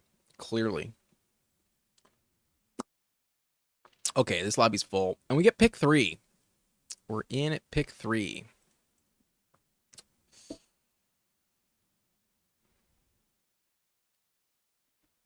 If you're in here with me, let me know. But no worries if you're not.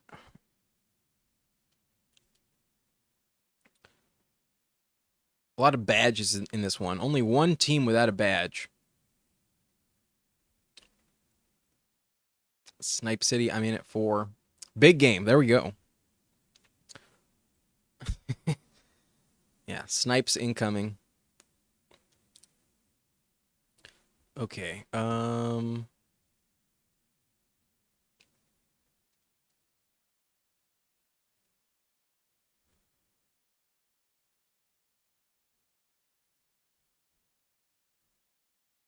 My Dachshund so far in round 1, I got Nico on 1, Gibbs on another, and then we just took Lamb. So, okay.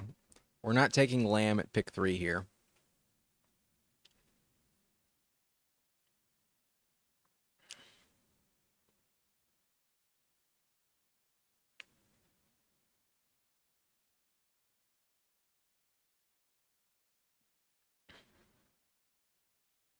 Okay. I would have gone Bijan. Instead, we'll go Jefferson. Yeah, let's do it.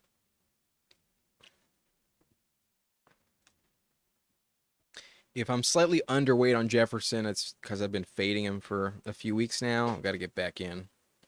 I didn't realize I was underweight. Otherwise, I probably would have just taken him on the last one.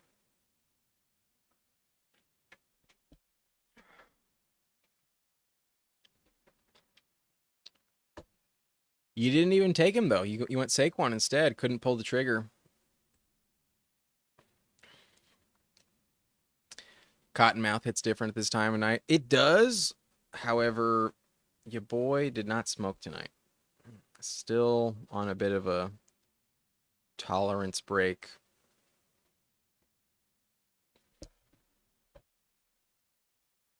Sometimes you can learn to live without it, but sometimes I miss it. I'll probably get back on it soon.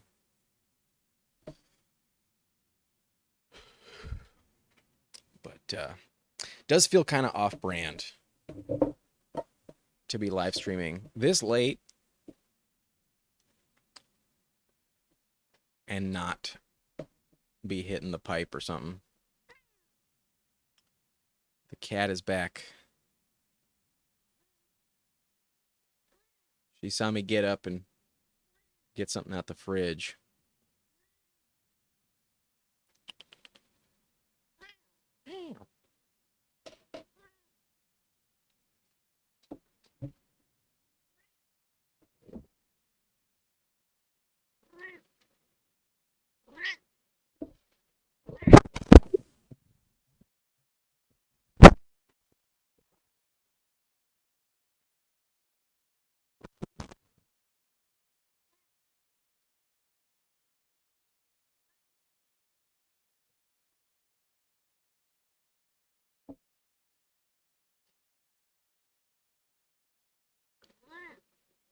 Oh, sweet.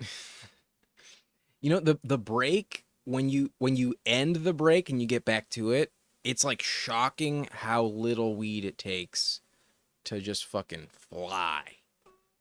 To be high as a kite after like just a 2-week break. I'm already like past a month now. But just a 2-week break can really reset everything. And just like one hit can be like triple the value of what it normally is before the break. You can buy really cheap weed and still feel high as a kite. Love Bucky Irving here. Absolutely going to take Bucky Irving. I've got a lot of Josh Jacobs teams. I got to try and mix it up. And I got Bucky in the same tier as Genty. I love Bucky Irving at this price.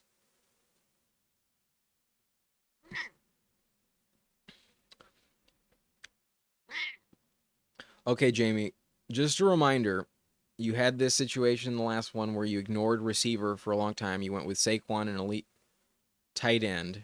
Just remember that you do not want to get behind the eight ball at receiver once again. Something to remember. Is this in reference to my cat? Leia does have some dope ass stripes.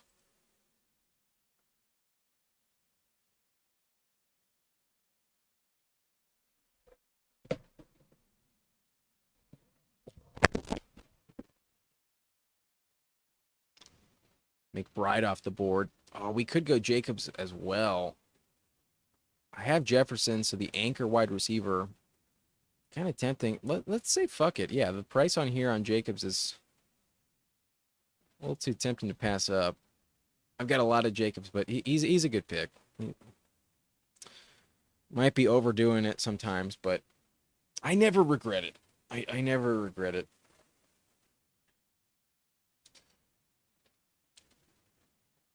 And to pair him up with Bucky is also a bit less common. Yes, indeed. La gata.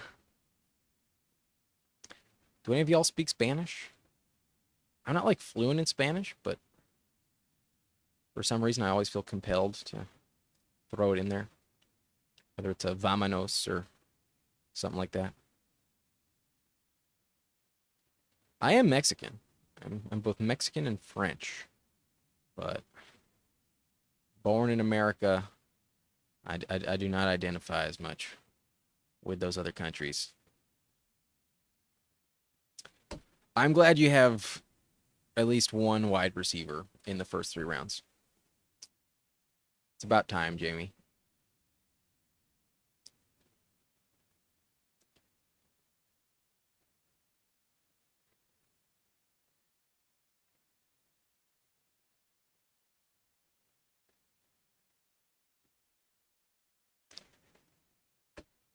That'd be masculine. Yeah, that'd be a misgendering. Respect her pronouns, sir. But no. At least it's relevant in Spanish.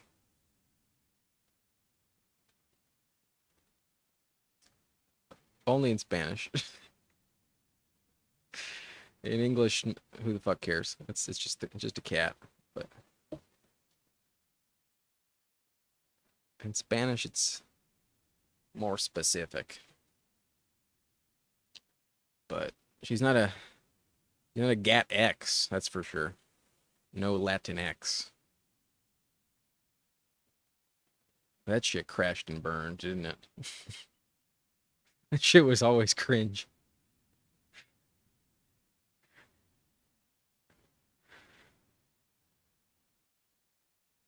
Latino community said, nope, no thanks.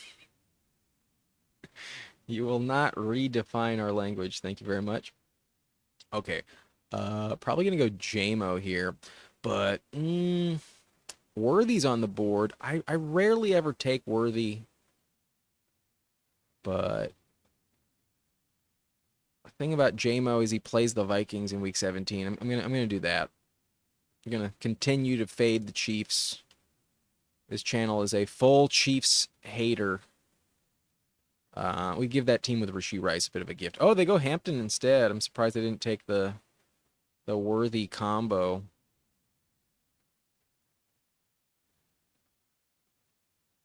Maybe I'll make it back around.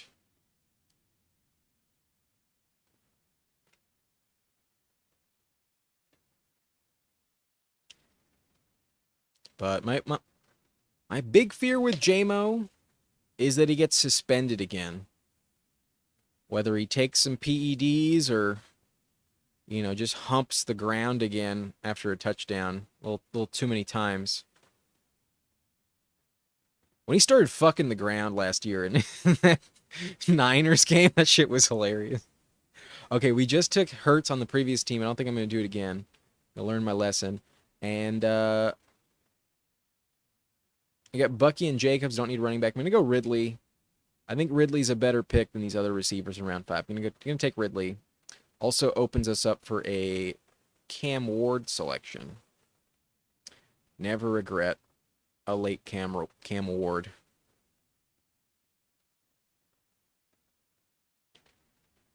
So here's the roster so far. We have Bucky Irving, Josh Jacobs, Justin Jefferson, Jameson Williams, and Calvin Ridley. Catching up at receiver a little bit. And one of the last wide receiver ones left on the board. But I do think he'll be more productive this year with Cam Ward. Locked in for 1,000+ yards. Touchdowns were only 4 last season with Will Levis. That could double, could potentially triple. I don't think it's out of the question he scores 12 touchdowns this season. That would be phenomenal. If that happens, he's going to fucking crush. But it's more likely just to be like 8 touchdowns than 12. I think 12 is asking for too much. But it is possible. Cam Ward was really productive as a thrower last year for the University of Miami. I believe it was the #1 college offense overall. Thanks to him, of course.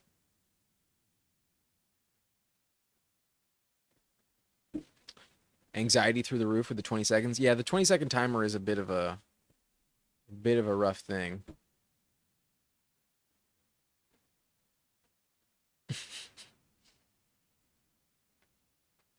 They are the best ones. They are the best running backs you can find.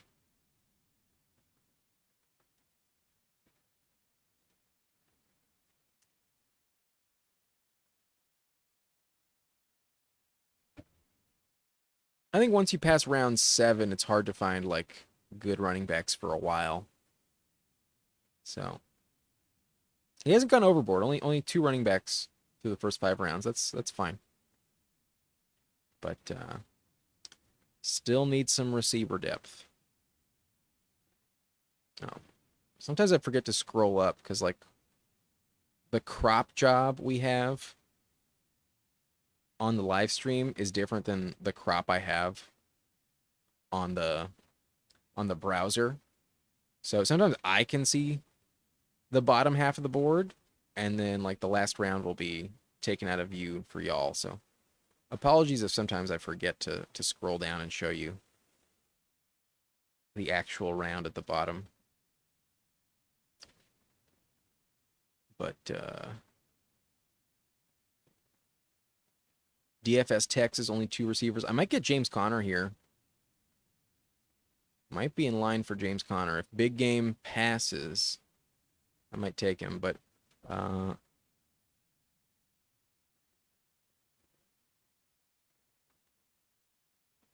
Jamie goes Khalil Shakir. The thing is, I have Jefferson, and Addison falls here to pick 70. Connor is on the thumbnail, but I don't think there's a chance that Addison circles back around. And with Bucky Irving, Josh Jacobs, I don't think I need to force the issue.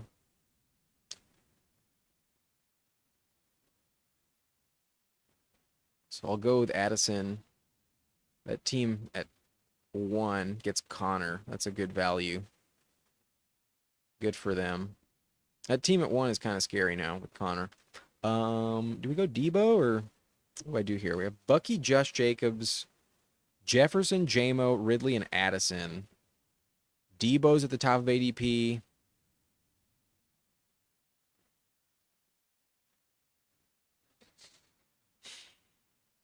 I'll take Debo.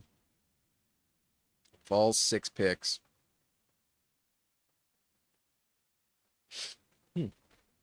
Itchy nose. Okay. So Jefferson, Jamo, Ridley, Addison, Debo. We have a good receiving core. One that can risk the health concerns of Debo, as well as the suspension concerns of both Addison and technically Jameson Williams. And then Ridley and Jefferson will be weekly staples, most likely. And then at running back, Bucky Irving, Josh Jacobs, that's always an elite combo. That feels good.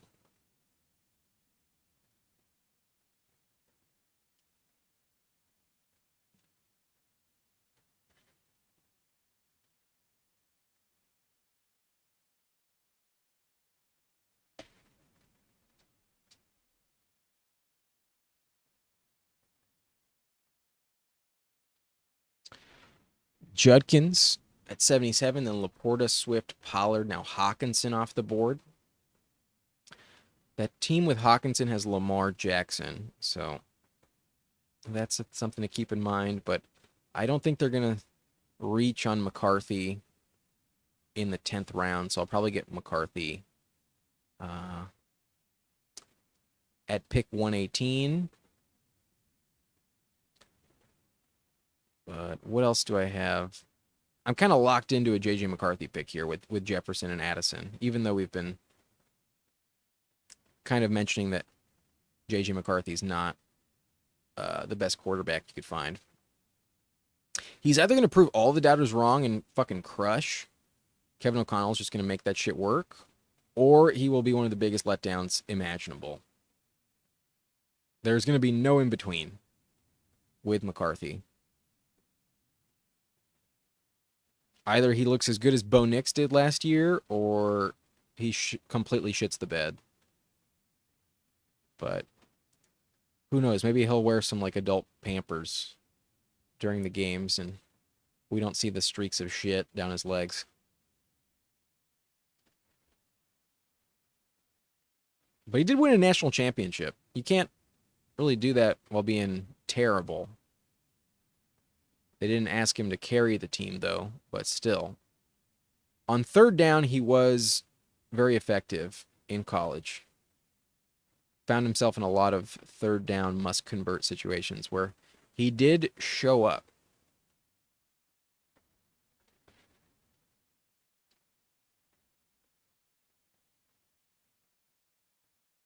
Jordan Mason off the board.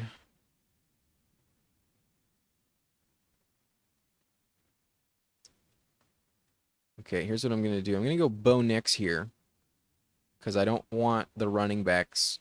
I don't want Mahomes, and I have way too much Ayuk with 5 receivers already. I think it's overkill. Going to take Bo Nix, and I am planning to take Evan Ingram at 99. Ingram is my next highest ranked tight end.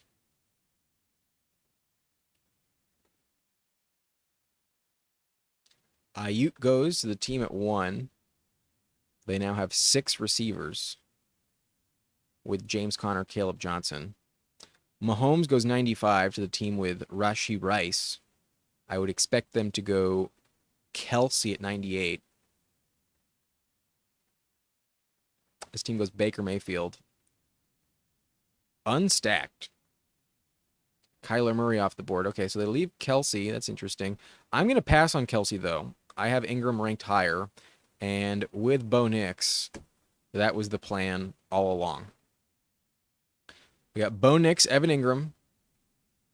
We do snipe big game Jamie, technically. But he does go Justin Fields with Garrett Wilson. And y'all know I like Justin Fields at this price. So it works out. He's okay.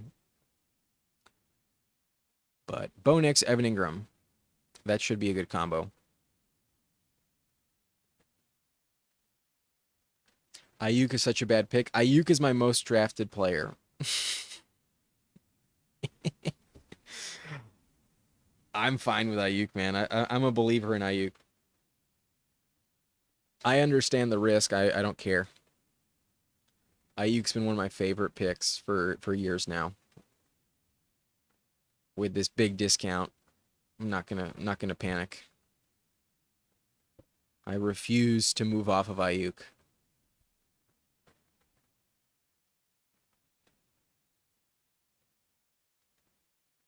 He's more talented than Juwan Jennings. We've seen a better connection historically with Purdy than Ricky Pearsall. They gave him a big contract for a reason. Last year, he barely practiced in training camp. A massive headache, I will acknowledge that. But he has the potential to finish as like a top 12 receiver. He probably misses at least 5 games, though. I will acknowledge that is a big red flag. But the upside in that offense is tremendous. And they also have a team that rotates the weekly wide receiver one. You'll get a big game from one player one week, and then they have a completely different game plan. Oh, what? The team with Hawkinson goes J.J. McCarthy 112. That's a shame. At least I have Bo Nix to compensate, but that's unfortunate. When you draft Justin Jefferson, you get a great value on Addison at pick 70. That is a bummer. I was kind of worried about it when they took Hawkinson above ADP, reached on him a little bit. But the fact he had Lamar, I was like, okay, it probably doesn't happen. But he wants his guy. All right.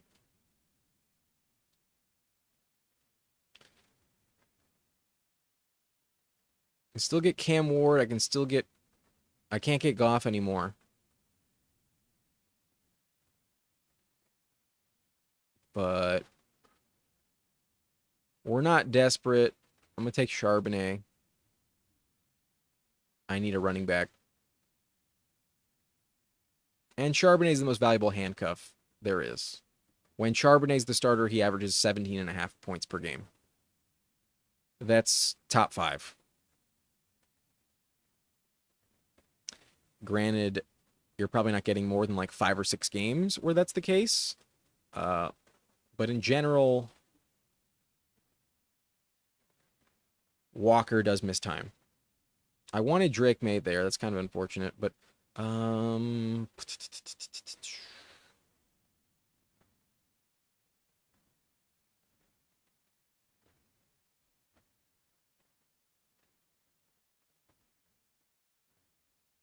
take David Njoku.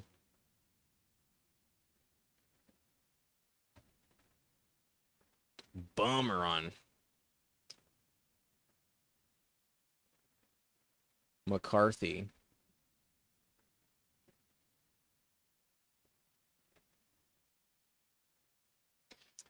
Sharp does not fit the zone run scheme. Sharps, yeah, cannon that darn ankle reoccurring. I'm a little worried about Damian Martinez. I thought he was a big faller, a huge steal in round 7. Martinez is, I thought, was much better than a 7th round pick, but the running back class was just so deep last year. Martinez, best comp, Kendry Miller. That's not ideal, but 6 foot 217, ran a 4.51. Nothing like eye popping, but 3 straight years of good production in college. 2 years at Oregon State, last year at Miami. Rookie season, 982 yards rushing, 7 touchdowns, 61 receiving yards on 4 catches. Year 2, 1,185 rushing yards, 9 touchdowns, and doubled his receiving production. And then last year for Miami, 1,000 rushing yards, 10 total touchdowns, and kind of nearly doubled his receiving production once again, 17 for 204. I think his tape is pretty decent. That's my only concern in that backfield. But in round 7 in his rookie season, hard to imagine he overtakes Charbonnet or is like that big of an issue behind him. But Jamie thinks otherwise. I guess we'll find out.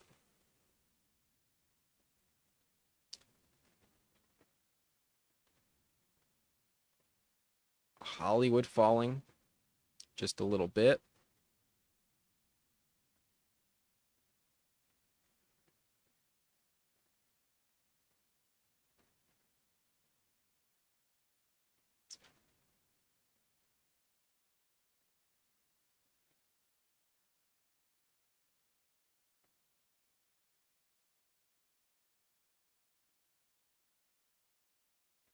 Yeah, I'll just take Trey Benson.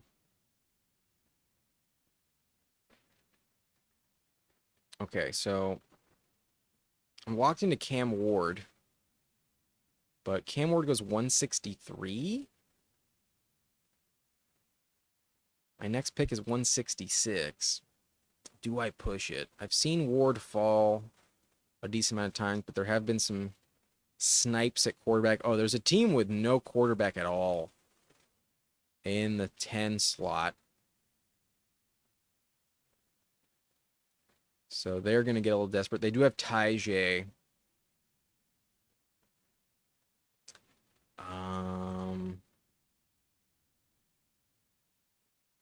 I don't think I'm going to risk it because I don't feel compelled to draft Ferguson or Jonnu.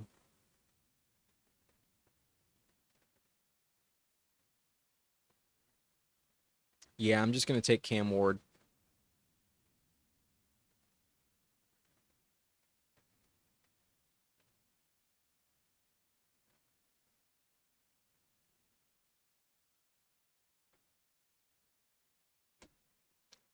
That's faster than Charbonnet. He just crushed it. I saw him play UW at Oregon State. I could see them trade Charbonnet. Charbonnet is definitely a tradable asset if they really trust Walker. Problem is running back trades just rarely happen. Like everyone says, oh, they're going to trade Travis Etienne. And probably doesn't happen. You know, I think Kamara is the most likely option. But if there's a guy you would want, yeah, Charbonnet is definitely a attractive trade candidate. Would love to see him traded. I've drafted him a lot. If he does get traded, you'd assume it's to be the starting running back for another team. This feels like the year that age finally catches up with these vet running backs over 30. It's probable. Yeah, no one it's pretty hard to find Derrick Henry level health. It does feel like a bit of an anomaly that some of these running backs all stay healthy. And most of them were drafted in 2017. Like we had one of the best running back classes overall in 2017. And that class was highlighted by Leonard Fournette, who is no longer in the league since like 2 years.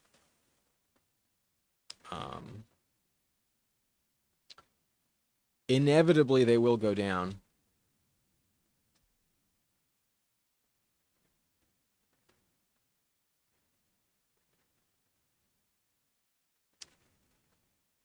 Okay, so I got Bo Nix, Cam Ward, Bucky Irving, Josh Jacobs, Charbonnet, and Trey Benson. Wide receiver, we have Jefferson, Jameson Williams, Calvin Ridley, Jordan Addison, Deebo Samuel. I'm actually bummed out we didn't get J.J. McCarthy. That's a bit of a shock. But tight end is really strong with Ingram and David Njoku, so I can call it done at tight end. I'm glad I did not risk it with Cam Ward. There was a big run on quarterback in that last run with Bryce Young, Penix, Stafford, and Geno off the board. Kyle Pitts is there, but I hate drafting Kyle Pitts. We do not need a tight end. I think I'd rather have Bigsby. There's Roshan, Braylon Allen. I'll mix in Bigsby. I don't take him that often. I'm much more of a Tootin guy, but it's worth mixing him in. And then with Bucky, Josh Jacobs at the top, I think I can call it done with Charbonnet, Benson, and Bigsby. So I'm going to remove them from the list. And then the question is, do I take Darnold here or do I grab a receiver? I think I'm going to take Darnold because I don't really feel that confident with just Bo Nix and Cam Ward. Like, it's fine, but I think this is a 3 quarterback build with the 2 tight ends I have. Can also backstack Darnold with some options. Yeah. I'm strictly receiver in these final 3 rounds.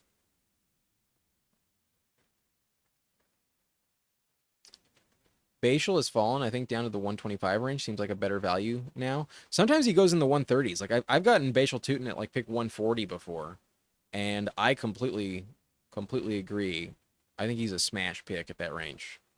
As ETN especially moves up the board, I think you should be fading ETN a little bit. I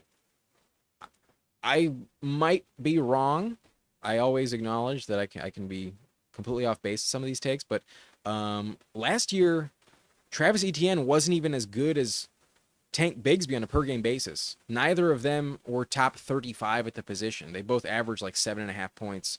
Bigsby had slightly more fantasy points than Etienne in points per game. So all of a sudden, we're just assuming that Etienne's going to overtake him and be the RB1 again, just because he was drafted in the first round by not just the previous coach that just got fired, the coach before that got fired, Urban Meyer. I just don't see it with Etienne. I really don't. Like, he'll get some work. He's going to be on the field a little bit. Bigsby doesn't catch passes, so he's probably catching the most passes in this backfield. But if he's not good, the coaching staff is not committed to him at all, and it's just that much more likely that one of these other guys does pay off. And Bashal Tutin, drafted on day 3, kind of a concern, but we saw a day 3 running back for Liam Cohen really pay off as well last year.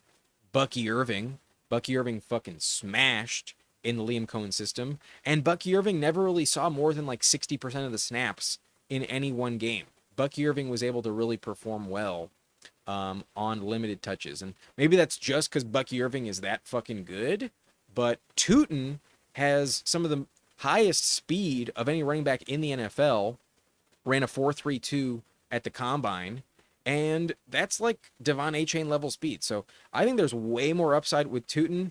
I don't really want to draft any of them in redraft. I think they're all pretty risky. Do I go Chig here? But in best ball, I'm fading ETN like the plague.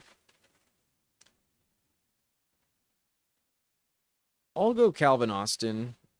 Reports indicate he's poised to be the wide receiver 2 in that offense, and I still think Jonnu and even Freiermuth probably get more targets than him, but if he's going to be on the field, he could operate as that MVS type of role in the Rodgers offense. He should get targeted deep down the field and might pop on some big plays. There's spike week potential with Austin. I would have taken Thornton had Jamie Big Game pick 4 not sniped me, but I've taken a lot of Thornton. It's okay. Yeah, Liam Cohen, I think, will drastically improve that that Jags offense. Oh, don't worry about it, Jamie. Don't worry about it at all. I'm kind of joking on the snipe. Okonkwo goes, so we're not grabbing a tight end. I think that kind of saves me from a mistake. I think I'll just go Keenan Allen. Could also go Lockett. I never draft Lockett. Fuck it. We'll take Lockett. I have a lot of Keenan already, and even though he might sign and be in a great situation, move up like 50 picks up the ADP, there's also the potential he retires. He could also just retire. So give me a stacking option with Tyler Lockett there. This might be the first time I've taken Lockett like all season, actually. In general, I do not draft Lockett. But he might still have something left in the tank.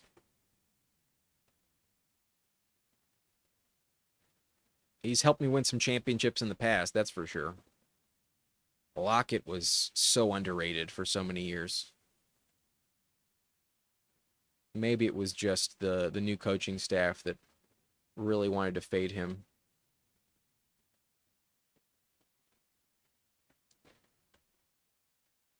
Yeah, I guess they just didn't like him. Just wanted to move on, but their receiving core isn't deep enough to like feel that confident in getting rid of him. Yeah, that's one thing about him. There's like a highlight reel of him just avoiding contact after the catch. But I think he might get phased out as the year progresses, you know, like the first month of the year, he'll be on the field. He may not be that guy by the time we hit like week 12, you know. I'm a bit worried about his fantasy playoff ceiling.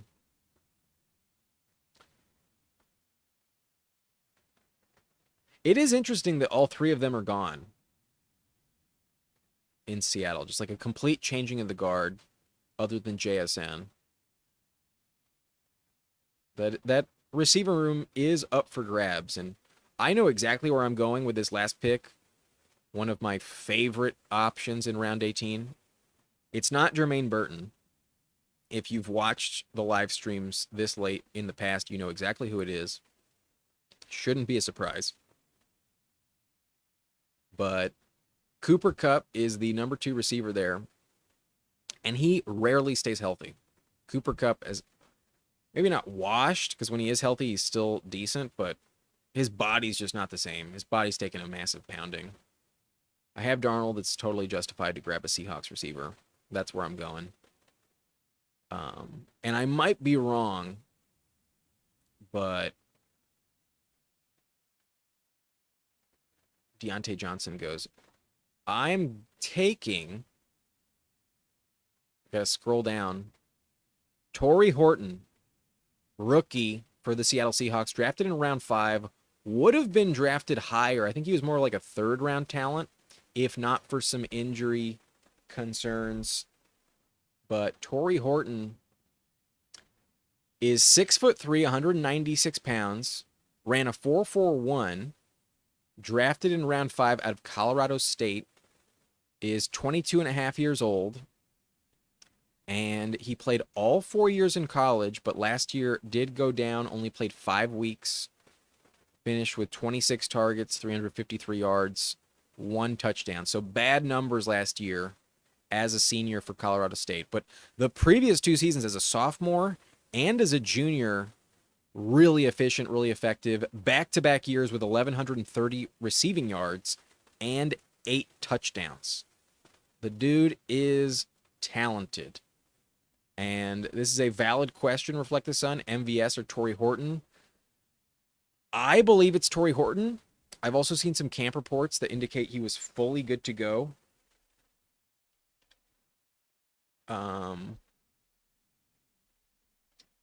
Let me try and find it. Okay, this is, I think this is the, yeah, this is the article I read just the other day. 3 Seahawks rookies who impressed at mandatory minicamp from Seahawks Wire, a website that obviously is really, really tuned in to the Seahawks. At least you would assume so with that title. They're saying that the safety in the 2nd round, Nick Emanwari, was a standout at practice, so the defense has a good safety. Gray Zabel, going to help that O-line drafted in the 1st round. And then the 3rd rookie they're mentioning is Torrey Horton. So let's read this little blurb here. Rookie wide receiver Torrey Horton is recovering from a season-ending knee injury. Despite that, the 5th-round pass catcher was a full participant in open field drills, according to members of local media. Horton appears ahead of schedule and could be a full go when training camp rolls around. That would be terrific news for the offense. The wide receiver 3 role is completely up for grabs in Seattle, and although MVS is there as well, I think Torrey Horton is more talented than MVS. The only issue, and as to why maybe you should be drafting some MVS instead of Torrey Horton, is because MVS was productive as the wide receiver 1 in New Orleans last year after Olave and Shaheed did go down. Granted, that's not that big of a deal, but the new offensive coordinator, Kubiak, is coming from the New Orleans offense. He was their offensive coordinator last year, so he's familiar with MVS. They have a dynamic. He knows how to use him. MVS understands the system. MVS might have a leg up in week 1, but I think as the season goes along, especially if Cup goes down, I think Horton has the higher upside, the more league winning potential, and I think the better talent overall of the two. That is why I draft Torrey Horton a lot. I could obviously be wrong. He might have a rough year 1, but that is my personal preference in Seattle. My round 18 stacking option with Darnold is Torrey Horton, not MVS. Jamie prefers Ricky White. Let's take a look at Ricky White. I can't say I'm that familiar with Ricky White personally. Let's find out what I'm missing on Ricky White. Drafted in the 7th round, 6'1", 184, runs a 4.49 out of UNLV, and also has some decent numbers. 2 straight years with over 1,000 yards. A bit of a dip in his senior year though, only 1,041 as a junior, 1,481. UNLV, not as competitive of a conference as Colorado State. So yeah. If it wasn't for the injury, I think Horton would have been drafted higher. I think they got a steal, honestly, in the 5th round. I viewed him as more of like a 3rd round pick. But he fell to them in round 5. I think he's the guy. That's who I want. But I could be wrong. I could totally be wrong. Jamie asking, what do I think about your team? Let's check it out. You were drafting right behind me. You have Justin Fields stacked up with Garrett Wilson. You also have Dak Prescott unstacked, but got him at a value, pick 124. That's fair. Let me move this over. And you went with a 2-6-8-2 build, so happy to see you got some receiver investment this time. Saquon, Kenneth Walker, Dave Montgomery, Travis Etienne. I did shit on Etienne earlier in the draft, so not one of my favorite picks, but if you want him, that is where you kind of have to take him. You did reach on him just slightly, but I remember that was a weird part of the draft where receiver was thin. Also have Jalen Wright and Taj Brooks, and then at receiver, Garrett Wilson, Cortland Sutton, Khalil Shakir, Tillman, Hollywood Brown, Josh Palmer, Dante Thornton, Deontay Johnson, Brock Bowers, and Hunter Henry.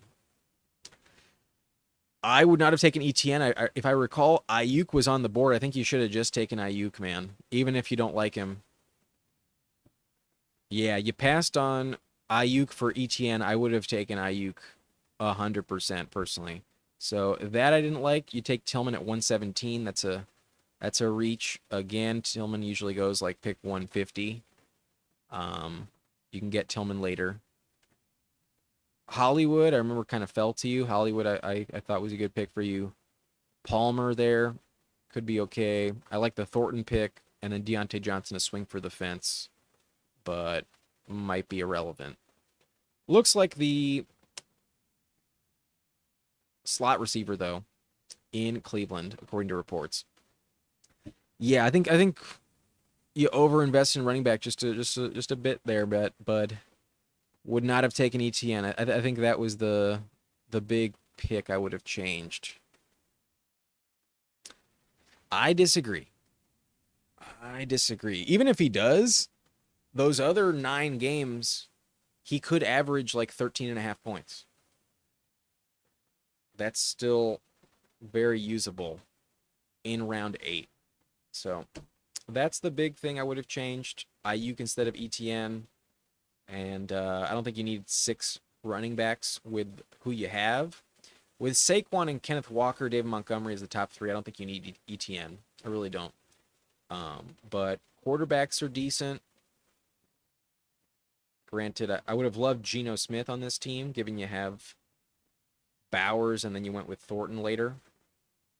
But you go Josh Palmer instead. You would have had to reach a little bit on Geno. With the value on Dak, it's understandable, but no stack for Dak. Yeah, receivers a little too thin for me to feel comfortable with this team. but it could work. If you're right about Tillman, if you're right about some of these later round guys, then you'll be okay. But receiver's just a little too thin for my liking. I have a slow with Jaden Daniels. Do you like to go 2 QB with him or 3? Generally, I only go 2 quarterbacks when I take Jaden Daniels in the 3rd or 4th round. I rarely take a 3rd unless I like really punt the position for a long time and like I end up with like, you know, Jaden Daniels and like Cam Ward, Sam Darnold.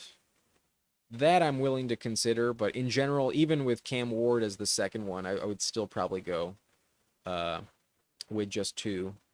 If you end up with like Aaron Rodgers as the second, then yeah, I'd probably grab a 3rd and try to make it Daniel Jones. But in general, only 2 quarterbacks with Jaden Daniels. The doctors say Ayuk is not going to be viable until at least week 6 if he's lucky. Well, when he comes back, he's going to fucking crush. So I understand the Ayuk hate, but I can't quit him. And last year, that was a terrible decision. Last year, it really, really burned me. So maybe I'm just bitter. Do you find yourself punting with him then for a late quarterback? Not necessarily. You know, if I have the stacking option, I'll happily take a Caleb Williams, you know, if I've got like Rome. In that scenario, I'm definitely stopping at 2. I don't think you have to care too much about fading quarterback. You know, if you get a good value and it makes sense for your stacks and your team, go ahead and take him. But yeah, it all depends on the team. Herbert may fall to me if it falls right. Yeah, Herbert's a good pick. That's a very good quarterback room, especially if you have a justified stacking option. You're welcome.